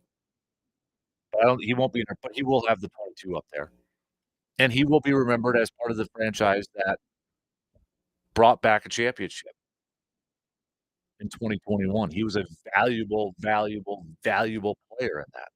Middleton's, I think when you look at his career, he's definitely a guy that was a kind of a lightning rod topic for a lot of Bucks fans too, because when he was a few years ago when he was healthy and he was playing, there was still like, okay, is he the right two? Is he the right Batman or is he the right Robin to Giannis's Batman? We always had that debate. Should they go out there and try to get a better number 2 option and Middleton could be the 3? And then, he's getting the big deals and the big contracts, and that still for some fans, it was like, "Okay, that's too much for a guy like Middleton." He's not a real number 2. He made some all-star games, but there was still this notion he's not a real number 2. But there's no question that he was a big part of that championship team in 2021, and I don't think they don't win a championship without Chris Middleton. It stinks that his career kind of had to end this way because I firmly believe if he didn't have those injuries, if he didn't have those surgeries, maybe he doesn't, lose a little bit of step, maybe he's playing more, maybe he's able to contribute a little bit. Moving on to some, green and gold ones here. Receiver to fur, the Packers will listen to Josh Jacobs and go after Devontae Adams. I don't know if it'll be Devontae, but I will receive that. I think Goody and the Packers are going to look at bringing in a receiver. The receiver values are gonna be interesting. We talk about how the NFL is such a cycle, and we talk about this year, it sure seems like, hey, they're valuing running backs and valuing running the football again. Will it have an effect on the free agent market where teams are gonna be like, You know what? We're gonna now get back to running the football a little bit more. We're gonna get back to making the running back great again and valuing the running back." Will that have a hit on some of the receivers and their contracts? Because receiver contracts are big. I don't know if I'd go that route. I think T. Higgins is still gonna get paid wherever it is, whether it's Cincinnati or somewhere. He's still gonna get a nice deal. He's gonna get a nice contract. He's at tier 1. Godwin, I'm kinda curious about because he's coming off of that injury. How are teams gonna view him? I mean, I think he's still gonna get a nice contract.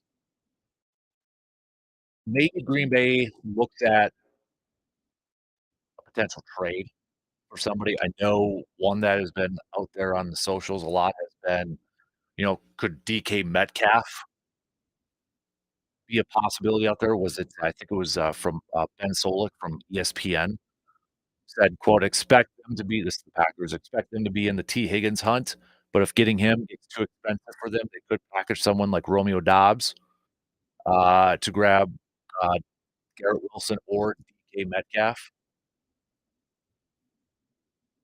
So, could that be a possibility? I mean, the Saints, Seattle's got a couple other receivers over there, Jackson Smith-Njigba, Tyler Lockett.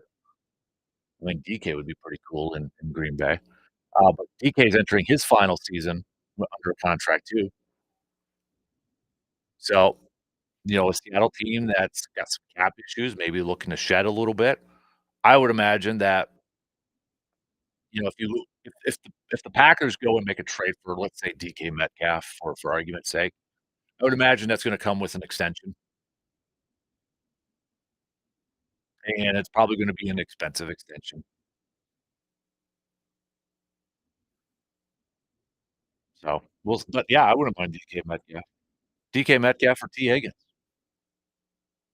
Pairing up DK Metcalf with a Tucker Kraft and a Jaden Reed. Big play threat down the field, big receiver. That'd be kinda fun to watch. I'd be game with that. What time I got? Okay, I got a minute left. We'll do one more. We might do some more because I got a few more in the I didn't get to here. Receiver to fur. Let's do this one. Receiver to fur. Uh, Josh Jacobs got a phone call from area code 920 yesterday after making those comments. Uh, to the I don't know if he got a call from anybody in Green Bay saying to tone it down. I'm assuming that's what you're referring to. I don't know if he got a call or anything like that, but I guarantee you he probably heard about how it just kind of spread like wildfire out there. And I honestly don't feel like Josh Jacobs cares too much. I think, he's in a win now mode. He's trying to, lead this team to a championship, trying to be a leader and such. And I think, did he say anything that was like, "Oh my god, how dare you," sort of thing? I don't. I think he said what probably a lot of fans are thinking about. He just happened to say it out loud in front of a lot of microphones and TV cameras.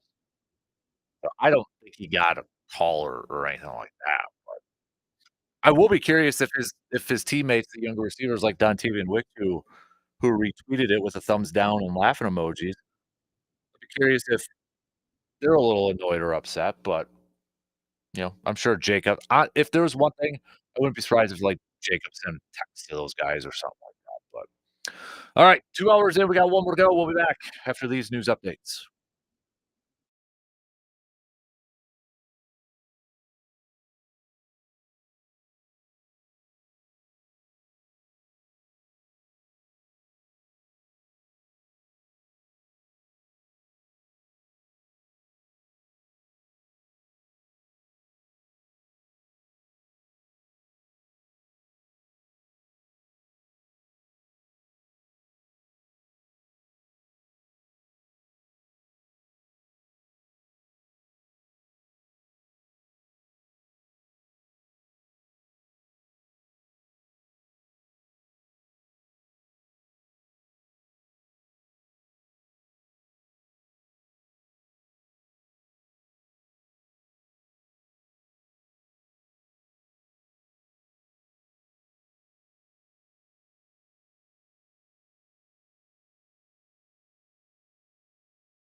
All right, final hour on this Thursday morning coming at you from the TDS Sports Talk Studios. Appreciate you tuning in wherever, however you may be tuning in. Coming up at the bottom of the hour, we will talk with Jake Bolks, Wisconsin DNR Warden, answering your questions. So thank you to those of you who have texted them on in. I'll have to wait till next time to get your questions in. Reminder, always text them in early so we can get those to Jake and such. But well, Jake will be joining us in about 25 minutes or so. We spent the first couple hours talking about Chris Middleton and the trade yesterday that went down for Kyle Kuzma. Give me a thumbs up or a thumbs down on the Kyle Kuzma trade. You like it? Or maybe you're in the middle. Maybe you're like, okay, it didn't move the needle for me. Maybe you do like it. Maybe you hate it. I don't know. Where you at? Let me know. Okay. So trade deadline is today. Don't know if the Bucks will make another move or if they're going to kind of stand pat. They got a little bit more flexibility with some of the salary they got rid of in that. So possibly maybe looking for a little bit more depth. Looking at some players like stars or anything like that. I think it's kind of slim pickings right now. I mean, Brandon Ingram went to the Raptors. You've got Jimmy Butler went to the Warriors. I think KD is the only one that's kind of out there that's been at least attached to some rumors and that. So, but we'll see this afternoon I still think the Bucks are trying. I still think the Bucks are working the phones and seeing if somebody or something could potentially be put out there or be available, I should say. But I don't know. I don't think it'll be a big splashy move. I don't think it'll be one of those. We talked a bit. Well, I should say we've been talking some Packers too with Josh Jacobs' comments yesterday. Were you good with them? With him saying we need a number one receiver. We need a love my guys, love the guys that we got right now. They're a young group, but we need a number one receiver. Do you agree with him? Give me a thumbs up, thumbs down on that too. Brewers wise, we touched on it a little bit in the first hour. And this was a receiver defer question I didn't get to from somebody, but somebody said receiver defer. Brandon Woodruff pitches 100 innings this year, and I think if you get at this point in time, from everything that we've heard about Brandon Woodruff, I think if you get 100 innings from Brandon Woodruff, I think you might take that. Just because if you haven't read the piece, it's on the Milwaukee Journal Sentinel. Todd Rosiak caught up with Pat Murphy, a little bit of a Q&A. And I mean, you got topics from who's going to be playing third base and Christian Yelich coming back, Jackson Cheerio, all those questions, and Brandon Woodruff too. And Brandon Woodruff was talked about, and Pat Murphy kind of painted a picture that let's temper down the expectations, and kind of painted a picture that he wouldn't be ready at the start of the season, at the start of spring training, and probably at the start of the season. So this injury, we've talked about it. It's a very tough injury to come back from his shoulder injury. It's a big unknown what kind of version or what we're gonna get from Brandon Woodruff. So I think if you can get 100 innings, I think you take that. I think you take that. Maybe as your back end starter or, guy that's probably I don't know, is he a guy, 5th in your rotation that you're gonna throw 4 innings, and then you move on to then it's a bullpen, or maybe it's a piggyback start with somebody like a DL Hall, but it didn't paint the greatest of pictures about Brandon Woodruff. But if we get a Brandon Woodruff that comes back and all of a sudden it's like, "Hey, now," I think that really, really changes the scope of things, but that's asking a lot for Woodruff to come back and kinda be where he was, but pre-injury, because it's such a big injury to try to come back from. So, I'll receive it, and that might be a little too optimistic, but I'll receive it that will get 100 innings from Brandon Woodruff. The other let me bring up the Q&A here from Pat Murphy. Now, Christian Yelich is probably gonna be he did say Yelich and Woodruff probably wouldn't be 100% by spring training with that much. But the other thing that was talked about was, third base, and I was kind of interesting because Sal Frelick was brought up again, and Murphy didn't necessarily shut the door on Sal Frelick playing over there, kind of expressed some confidence that, "Hey, if we have to go that route, they know he can do it."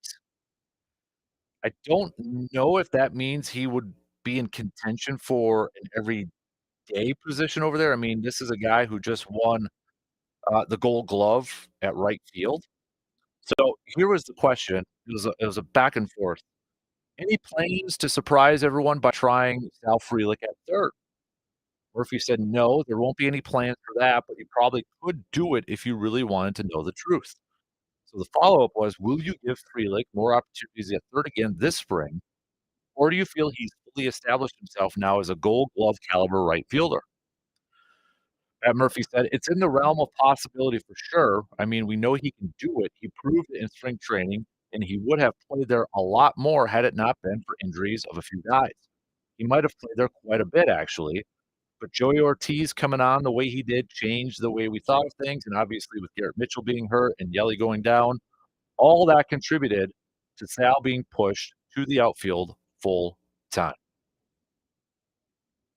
So maybe that's a possibility. If that is a possibility where he's gonna get a lot of playing time, which I'm still skeptical of, but it could change. But let's say he's gonna get a lot of playing time in right field or at third base, excuse me. Then you ask the question, okay, who plays right field then? Is it Yelich or Cheerio? I feel like both those guys are a lot better in left. Both those guys have experience playing in right field. It's probably gonna be Cheerio. Could be wrong, but I feel like Cheerio is better suited in left field, but I still feel like it's not gonna I don't think Felix gonna spend the majority time at third.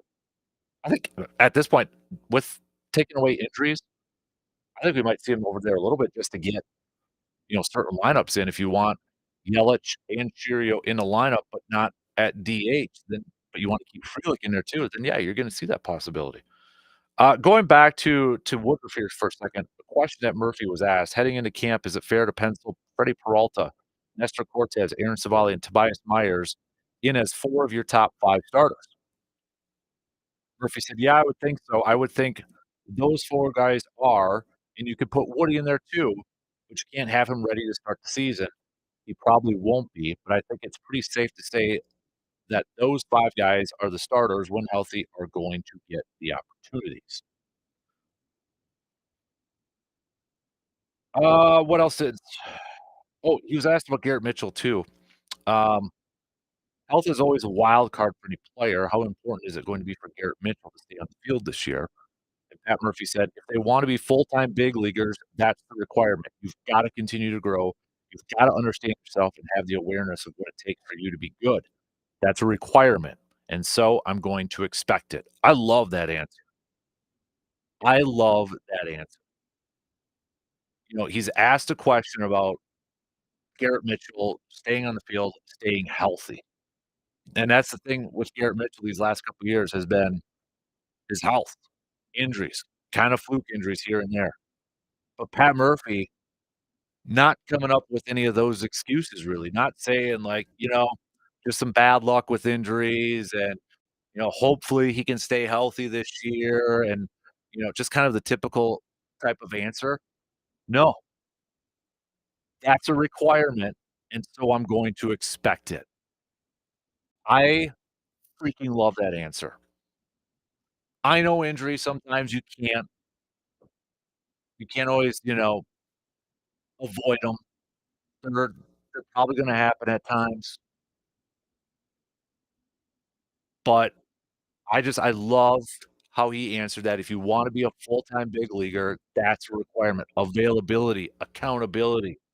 You gotta continue to grow. You gotta continue to understand yourself and have the awareness of what it takes for you to be good. That's a requirement, so I'm going to expect it. That was my favorite answer of all these Q&As. You can check it out. I don't wanna go through all the Q&As there, but I thought that was I love that mindset. Not sugarcoating it. Not sugarcoating like, "Yeah, it's just unfortunate he had some injuries, and hopefully he can stay healthy for us this year because we're gonna need him." No, Pat Murphy's requiring it, putting the onus on the player. So, we'll put that up on Facebook and Twitter too if you wanna check it out, again, it's at the Milwaukee Journal Sentinel and such. He was asked about the loss of Willie Adames, and asked, "Are you confident in guys like Yelich, Hoskins, Contreras, and Jackson?" He said, "I do think they're all capable. I also think that somebody else is, gonna have to step up. That's all there is to it. If you look at what the other teams are doing out there in our division, they're adding and adding and adding and, quote, going for it, and that's going to require somebody else to step up, whether it's Ortiz or whomever it might be." I think this is a manager, and we've got a year under the belt of Pat Murphy and a year under of how he answers questions, how he deals with the media, and his philosophy and his mindset, and you hear some of those answers, and it's like, "Okay, that fits." I mean, that's like a Pat Murphy answer. It's a Pat Murphy quote, fits everything from last year, but again, I love the mindset of, like, how he says out there, he's like, you know, "Teams in our division, they're adding players and they're, quote, going for it." Okay, that means our guys have to step up. That no-nonsense mindset, that no-nonsense attitude, I think that he is the right manager for this kind of makeup for this team. That mindset that he has. Freaking love it. I love it. He doesn't shy away from that. Doesn't go with just the plain old generic corporate liners all the time. Because the thing is, 'cause a lot of times we do coaches and GMs. What do we say? Coach speak, GM speak, right? Well, what they say in the media is probably not what they're saying behind closed doors or in the locker room, especially when it comes to, like, when you ask a general manager a question and they don't answer. They talk around it. You're not gonna get a truthful answer. I feel like more times than not, what Pat Murphy says in the media and how he answers questions is exactly how he talks to his team and how he talks behind closed doors. It's 100% real. Does he say everything in the media? No, probably not, but he's pretty darn honest with a lot of this stuff. I think fans appreciate that. I think media members appreciate that, and he puts out and I think, yeah, he may call out some of the players and that, but I wouldn't necessarily call him out, but I think the players appreciate the honesty from him too. No nonsense. Reminder, spring training first game coming up February 22nd. So what? That's 2 weeks from Saturday already, the first spring training game, people. Ooh, we're under 50 days away from opening day, right around the corner. All right, Middleton, Bucks, trades. Will we get any more today? Will we get any more today? The NBA trade deadline is this afternoon. Bucks wise, I I don't know. I I'm gonna say maybe one, and it's a bench player and it's a role player. But to kinda revisit before we get to Jake here, when that trade went down, and this was rumored for the last couple days, so I don't think it was a big surprise that it got done because of all the insiders out there and all the talking heads out there. They were saying, "Hey, it's getting close, conversations continue," and when you kinda get to that point, conversations continue, you kinda feel like, "Okay, it's probably gonna happen now." I don't know if the Bucks necessarily upgraded in talent. I don't put them in the same tier with Boston, Cleveland, New York. If they play one of those teams in a seven-game series, I'm picking the other team. The only thing that I think the Bucks really gained on with this trade is, okay, you got a guy that's available now. A guy that you know is gonna be more available, that you're not maybe kinda wondering night in, night out, is he gonna be able to go? Can I only play him 20 minutes? You can't operate a whole season that way, and this is, like, the 2nd year we're doing this. You feel bad for Middleton. You feel bad it's come to this because when Middleton's on, when he's healthy and he's on, I think that guy is an underrated scorer, mid-range. I mean, he's pretty solid from 3, great passer. He's a point forward type of player, but you can't count on his health, and you can't count on his availability, and the defense is taking a little bit of a hit because of those ankle injuries. He's been banged up, age is up there too. So, I don't think the Bucks necessarily made a huge upgrade, but the upgrade that they made is that, okay, they got a guy that's more available now, more accountability, a guy you can throw out there and expect to play and get you some minutes. Because even when Middleton was on this year, when he was on, dropping 20 points and like 20 some minutes, sweet, awesome. That's the Middleton we want, but you couldn't count on it. And I'm not saying, the expectation should be Kuzma getting 20 points a night, but at least he's gonna probably play a lot more than what Middleton's probably gonna play for the rest of the season, and especially when it comes to the postseason. That's been the biggest issue with this Bucks team, and I think if they're gonna make a move, you look at some more depth because this is an old team. This is a team that's got veterans all across the board. Maybe you're looking for more depth so you can increase your rotation a little bit more without having a big drop off in talent. I mean, it's one thing to just have a rotation, it's another to actually have guys in there where, okay, you feel comfortable playing for a few minutes before you can get back to your starters. You don't want a huge drop off in talent, but I would think, okay, maybe get some more depth so you can create a little bit more of a rotation, try to keep your older guys a little bit more fresher, especially when you get to that postseason. Postseason, you might shorten up the bench a little bit. A lot of teams do it. But if your team already has a shorter bench and you're an older team, and by the time they get to that postseason and you got 7-game series is,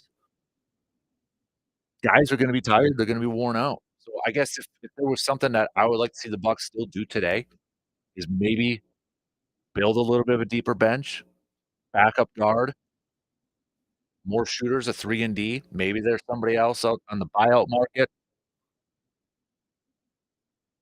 but continue to add guys to fill your rotation, improve the depth.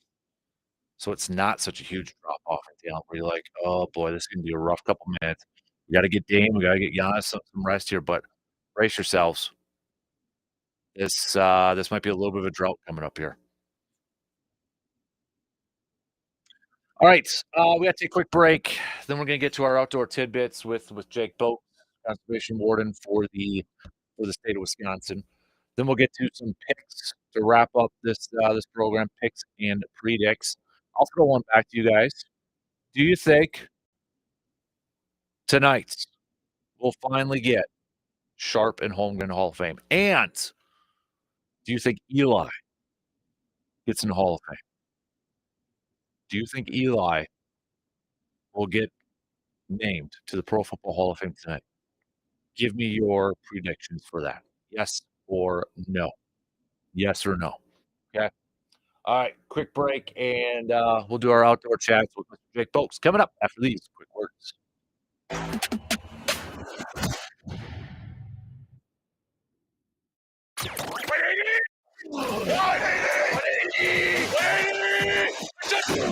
The Dan Kasper Show will be right back.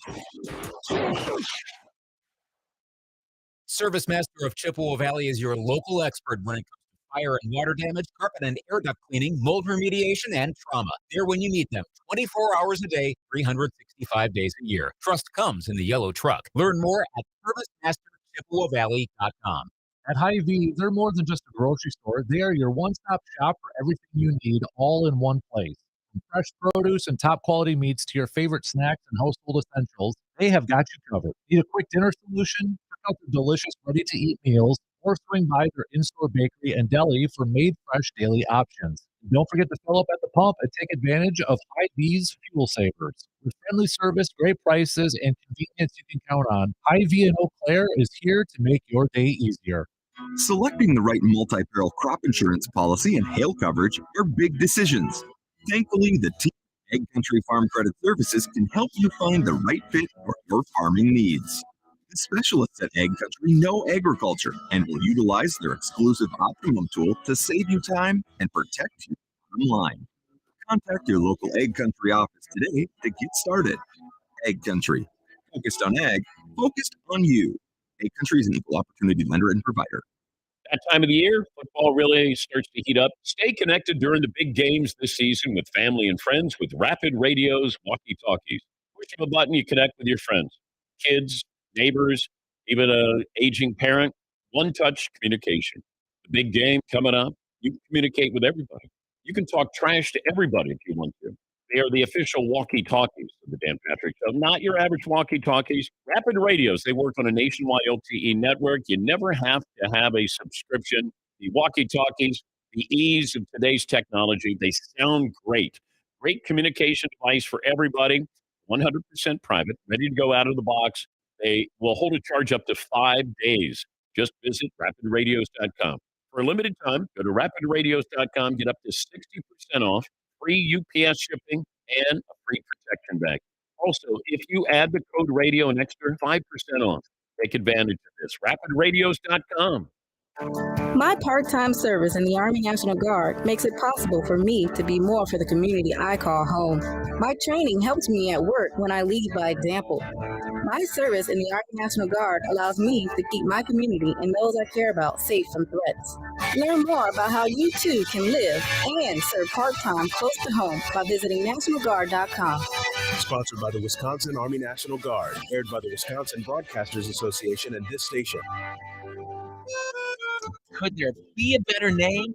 Auto Value Parts Stores. They aren't just about air fresheners or fuzzy dice. Auto Value Parts Stores are all about parts, auto parts, and advice. Pros who know auto parts with tons of tips when you need them the most. If you want real value, don't go to a place with a cute name. Go to Auto Value. Could there be a better name? I didn't think so. Your Auto Value Parts Store. We've got the parts, we've got the smarts. Bob Dylan, the Rough and Rowdy Ways Tour. Saturday, April 5th at the Sonnentag. Reserved seats on sale Friday, February 7th at 10 a.m. at bobdylan.com.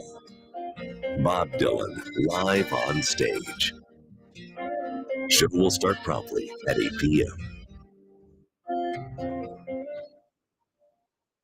Hey, sports fans, Joe DeGuano here. You know, sometimes you just want to go to that place where everybody knows your name. Courthouse in downtown Eau Claire is that place for me. When I'm not talking sports with Dan in the morning, you can probably find me on a bar stool at Courthouse. Aside from the rotating specials that always hit the spot, my favorite thing about Courthouse is the service. Whether it's Hannah or Jason or whoever, every time I'm there, no matter who is bartending, they know exactly what I want before I do. Whether it's my vodka gimlets made with love or hams in a frosted mug, it's always exactly what I need after a long day. So if you're looking for that place where everyone truly does know your name, make Court & House your go-to spot. They've got what you need. Cold beer, the best fish fry in town, service that makes you feel at home. Oh, and my personal favorite, the Old Abe Burger. And hey, next time you're at Court & House, if you happen to spot me once again, your first one's on me. Court & House, downtown Eau Claire, Grand Avenue. Selecting the right multi-peril crop insurance policy and hail coverage are big decisions. Thankfully, the team at Ag Country Farm Credit Services can help you find the right fit for your farming needs. The specialists at Ag Country know agriculture and will utilize their exclusive Optimum tool to save you time and protect your bottom line. Contact the local Ag Country office today to get started. Ag Country, focused on ag, focused on you. Ag Country is an equal opportunity lender and provider. Youth teams, volunteer coaches, and officials, we want to recognize your passion and your love for sports. Nominate a team or individual today by visiting sportstalk1051.com. Bring them out, bring them out. Bring them out, bring them out. Bring them out, bring them out. Bring them out, bring them out.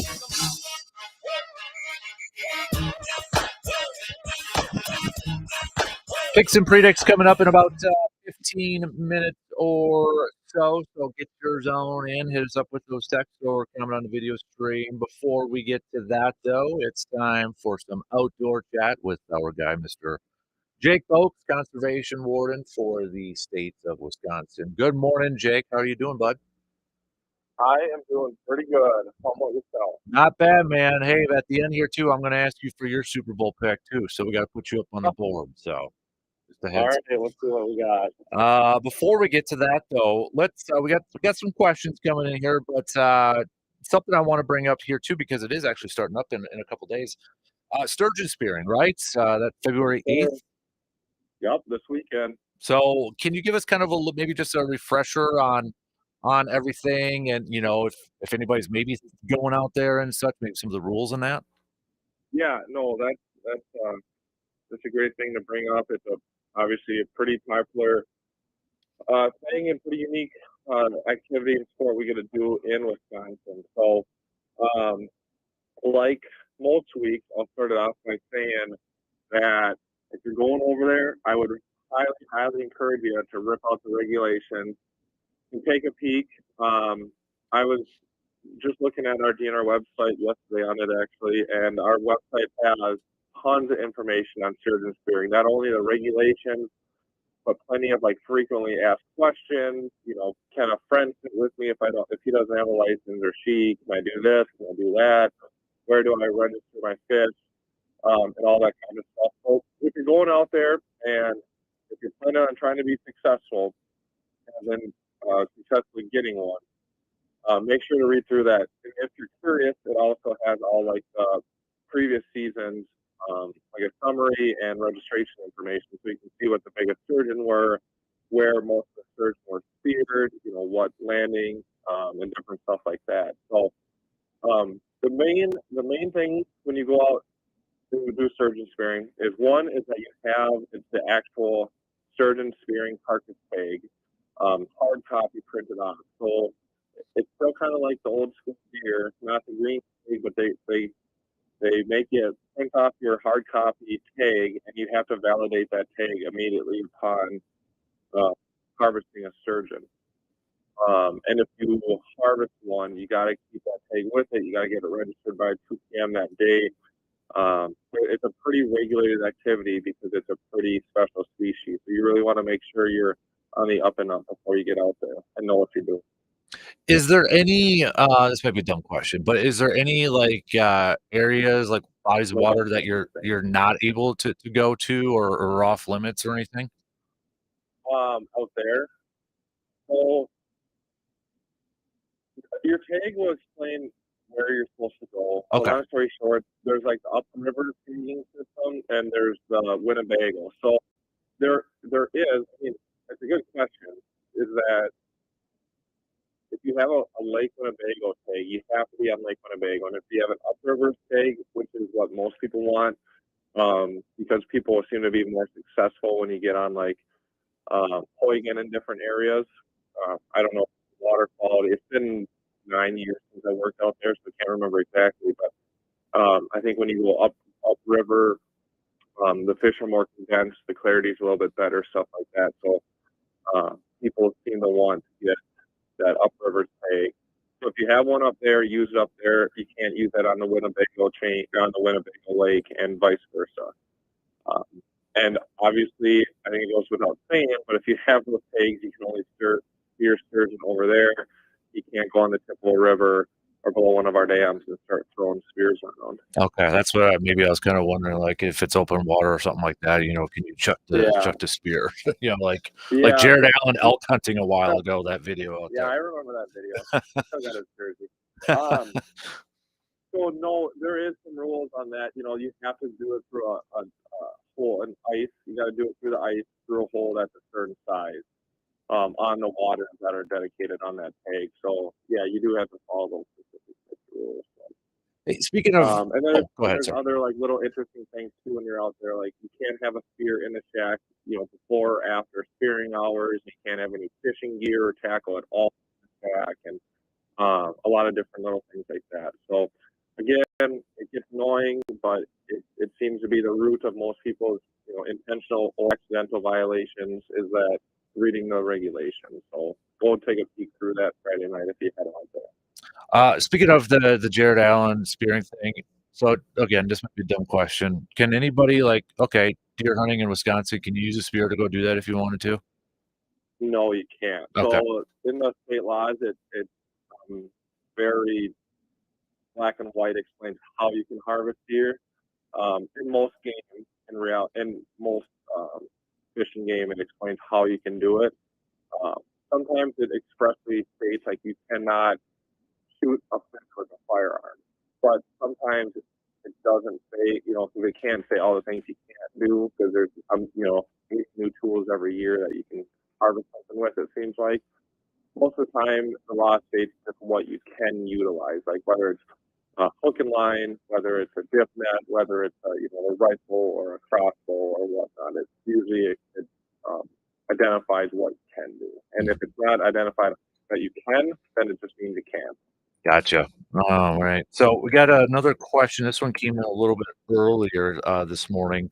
It says, question for Jake. What happens if you get checked for your license and you don't have it on you? I have a buddy who seems to forget his wallet when he knows we're stopping after fishing. I think I know where he's getting at with that one. Got to buy the round, dude. Got to buy the round. So. Yeah, you should. The state law says that anyone participating in fishing direct vehicle, anytime you're participating in any regulated activity, you have to have something to show that you have a hunting license, a fishing license. You have to have something that shows that your ATV is registered, that you have safety certifications and stuff like that. So there's a lot of ways with the simple system that you can do that. 98% of the time, you're okay having a driver's license with you. You can also, if you don't have a driver's license, you have an identification card that works. If you print out the hard copy stuff at home or from Fleet Farm or wherever, that works. Or even when you buy your licenses or renew your registrations online, they'll give you like a PDF option to save that to your phone or screenshot it or download it, and you can have that with you. So to answer the question, you have to have something with you. Show me, in this case, that you have a fishing license. What I see a lot in the summer is people fishing in, swimsuits or shorts. Their license is up at the truck or at the cabin or whatever. And we use a lot of discretion when it comes with that. Luckily, we have an app on our phone where we can run people, check out their DNR stuff just on our phone if we have phone service. But it doesn't take away the fact that you have to have something with you. A lot of times, people will get, through it and you'll get a verbal warning for failure to provide proof of license. But as what happened with the guy on the Chippewa River a couple of years ago, I took the same guy like 4 times fishing, and he never had his license. And at one point, he can only warn someone so many times. Mm-hmm. And that, go ahead. Oh, I was going to say, or it's like a day, like a couple of weeks ago when I was on the sled and I'm checking people and it's -5 and the wind's howling, and if you don't have something with you to show me who you are, and I have to take my hands out of my gloves, freezing cold, it's like, you don't really want to upset the game more than necessarily either. So there's a little discretion on some of the days like that. Obviously we're still going to be nice and do that and work through it and treat people fairly and equally. But if it's some odd condition and you don't have it, or it's repetitive, then there's a chance you get a $300 ticket just not having a piece of paper with you or your driver's license with you. Mm-hmm. And so like the card or driver's license, like the Go Wild card, or even would your phone work too? Can you pull it up on somebody's cell phone? Yeah, you can. A lot of people tend to do that where you get tracked and then all of a sudden they're trying to go wild and they can't remember their username and they're trying to log in and they're trying to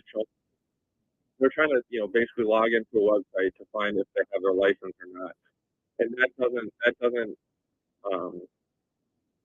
doesn't work, or that doesn't count as being able to provide me that you have a license. You can use your phone if you proactively already downloaded your actual online or digital copy of your license to your phone, and that you can pull it up in like a timely manner.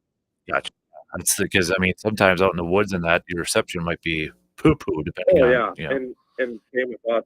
If you have your driver's license out in the woods deer hunting, and I scan it and I can't get it to come back because of the reception, that's not on the hunter. That's on my phone service. So even if I can't at that time verify they have a deer hunting license, they're in compliance. They have their driver's license. They're good to go. If we don't have phone service, we can either use our radio or we just document it on our phone and just wait till we have phone service later and rerun it to make sure they have a hunting license. Mm-hmm.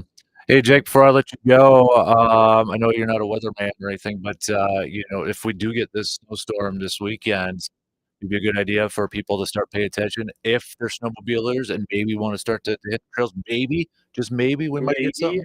Maybe, like you said, you got to just start watching the websites and stuff like that, and listening to the local clubs. So I peeked at the Eau Claire Snowmobile website yesterday, and it just said trails closed, conditions closed, and I tried to kind of peek on their Facebook. I didn't see anything.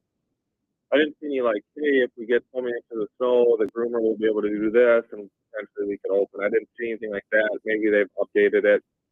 But that's really what people are going to have to do first if you want to get your sled out on the trails or different areas. Is jump on the Clark County, the Triple County, the Oak County website, find their trail updates and monitor it that way.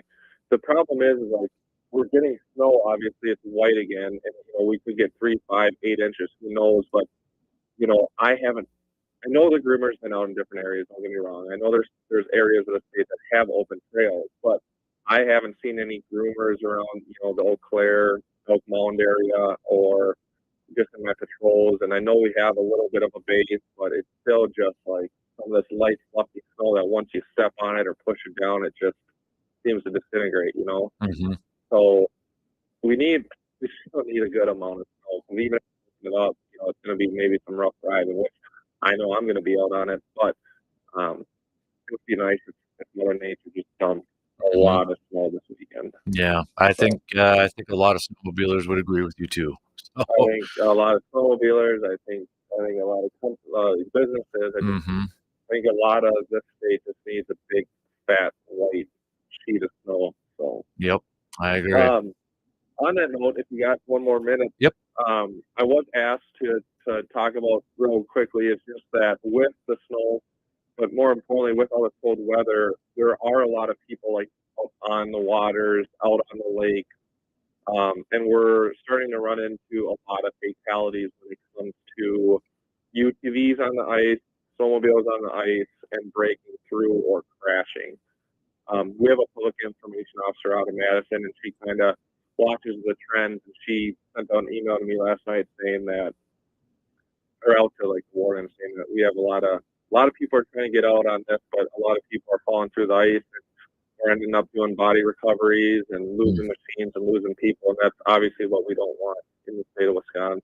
So just a reminder that an ATV on the ice, not a couple hundred, but under 1,000 pounds, or not the heaviest thing in the world, but when people start driving these side-by-side UTVs on the ice, it totally changes how thick ice needs to be in order to sustain that, as well as everyone's got to really make sure that because the trails aren't open, you're going on different spots of lakes that maybe you haven't been on, and those areas might have springs or historically weak ice or a current or something. So just be very mindful and very safe when you're out on these, because I would hate to have to go respond to, find someone that was missing here on the relatively pretty safe over here, and I'd like to keep it that way. And I think everyone listening would like to keep it that way.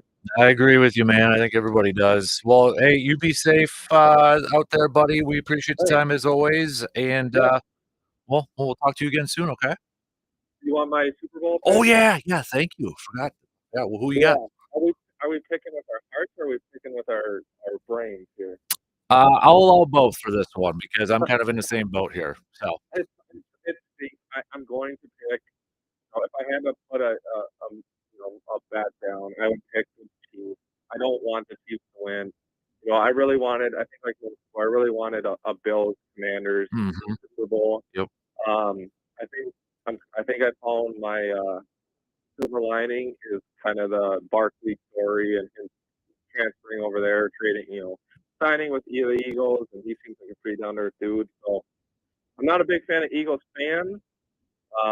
Vikings fans don't really like Eagles fans too much, but I think with my heart, I'd go with the Eagles. But if I had to put a bet down, if you put me on a board, I'd pick the Chiefs. Just they seem to always pull it out. I think that's kind of in the majority right now too. Is like the Chiefs fatigue part is coming The through. Chiefs So, fatigue, it's real. yeah. It's definitely real. But at the end of the day, I mean, whether you like them, don't like them, whether they're a part of the conspiracy theory or not, they win and they know how to do it. Yeah, And so absolutely. does Andy Reid, so you got to give them credit there. Exactly right, man.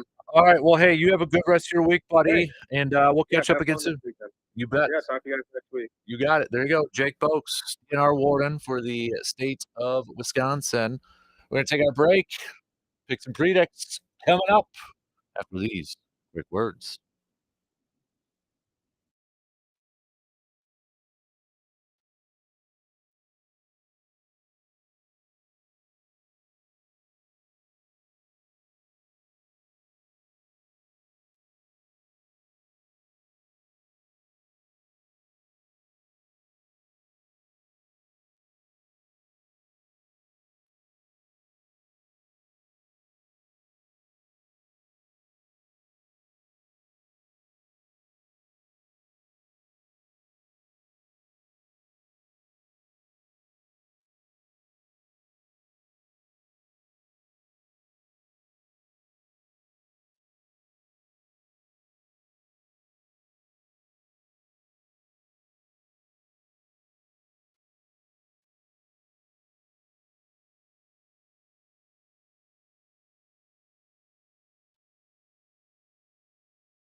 Oh, let's wrap things up here this morning with some picks and predicts brought to you by the Elbow Room in Eau Claire, right next to the Banbury Place. Let's first let's do some NBA games. Get the NBA trade deadline coming up later this afternoon. Prediction: I think the Bucks make one more trade, but it's for just some depth on the team. So there's my prediction part of picks and predicts. We've got Dallas taking on Boston tonight. I'm gonna ride with the Celtics. I'll take the Celtics tonight. Houston at Minnesota. I'm gonna go with the Rockets. Orlando at Denver. Give me the Nuggets. Warriors at the Lakers. Ooh, Lakers are favored by 7.5. I'm gonna go with the Warriors though. Let's do Indiana at the Clippers. I'll go with the Clippers. Do some NHL games. We've got Ottawa at Tampa. Give me Tampa. We'll go Vegas versus Jersey. I'll go with Jersey. The Capitals versus the Flyers. I'm going to go with the Capitals. Utah at Columbus. I'll go with the Utah Hockey Club. Carolina at the Minnesota Wild. Give me Carolina. Florida at St. Louis. Give me the Blues. I'll go with St. Louis for this one. Why not?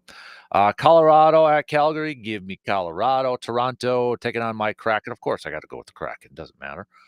Vancouver at San Jose. I'll go with the Canucks. Another predict. Just to revisit the ones that we did yesterday, Hall of Fame class tonight. Could be a big night. Packers fans. Will Sharp and Will Holmgren finally get into the Hall of Fame. Maybe we'll learn about it before the show tonight. I'll be honest with you. I kind of hope. I think the show doesn't start till like 8 o'clock. So I hope we find out. I hope it gets leaked beforehand. But yeah, let's do it. Let's predict that they both get in. Fingers crossed. Pray to Vince Lombardi and Curly Lambeau. And let's get this thing done. And then next year we get to put Sharp and Holmgren's name up at the facade in Lambeau Field. Let's get it done. God, that'd be so cool if we find out tonight that both those guys are in. Oh. Do I think Eli's gonna go in? I initially would have said yes. Now I'm hedging, and I'm gonna go no. I'm not gonna be surprised either way if he gets in or not. I won't be surprised either way. I have no idea how to gauge that one. That's a tough one. That's a tough one. Hmm. I think eventually he does. I don't know if it'll be tonight, but I'm gonna lean towards no, but it's like 51% no. 51%. Not much at all. All right, those are your picks and predicts again brought to you by the Elbow Room. Last night, also we had the Blue Gold men's basketball teams squeaking out a victory against this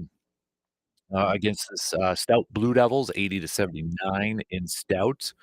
But the women's team, they were at home taking on top 25 ranked Stout, and Stout was able to pick up the W. Now the Blue Gold men's basketball team, they've got a big stretch of games coming up in the next couple of games here.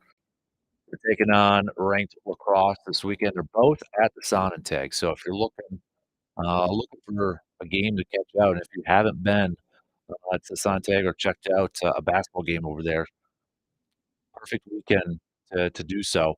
I know we're talking some snow and such, but it's not that bad, and you can head out. Check out, we've got the Blue Goals taking on lacrosse Saturday at 5 o'clock, and then next Wednesday, they're taking on Platteville. So lacrosse it was Platteville and lacrosse last night, and Platteville got the victory. It was a close one. It was ended up being 83-73 victory for Platteville. So with how the WIAC standings are right now, Platteville's in first with an 8-1 record. Then it's lacrosse with a 7-2 record, and then you've got Eau Claire 6-3 in the conference. Eau Claire gets a win against lacrosse, they'll be tied for second, and then they got Platteville. I mean, there's 2 games here. Eau Claire has a shot to tie for the Wyatt Conference lead if they can win these next 2 games. That's flipping awesome. That's awesome. So, we'll see if they can get it done. Gotta take it game by game, but big one coming up this weekend, taking on lacrosse. All right, tomorrow we'll do a local sports roundup, more local sports roundup. We've got Brandon joining us, so that's coming at you. We'll do our Super Bowl picks. Tomorrow, I want you to fill up my inbox with texts with your picks, and we'll see where the majority of people are leaning towards. Are they going to go with Eagles, or are they going to go with Chiefs? Eagles or Chiefs? Okay, text me your picks tomorrow. We'll talk about if there's any more trades involving the Bucs for the trade deadline today. So we'll hit that up as well. But and then maybe more. Oh, and then we'll see if Sharp and Holmgren get in. If Sharp and Holmgren get in, I think you're going to have a lot of happy pack. I mean, this could be a heck of an offseason too. Or season you got draft coming in, Holmgren, Sharp going to the Hall of Fame, new president coming in. I mean, 2025. High expectations for the team. I think it's gonna be a big year for the green and gold, no doubt about it. So, plus cream of the crop, we'll make our picks for that, coming at you tomorrow. So don't forget to send in your cream of the crop picks for us. All right. Big thanks to everybody who texted in, whether it was a text or video streaming, social media, email, all that good stuff. A big thanks for shooting us some messages there and joining the program. DP Danette, you're up next. Have yourself a fantastic rest of your day. We'll do it again tomorrow morning, same place, same time, just past 6 a.m. We'll talk to you then.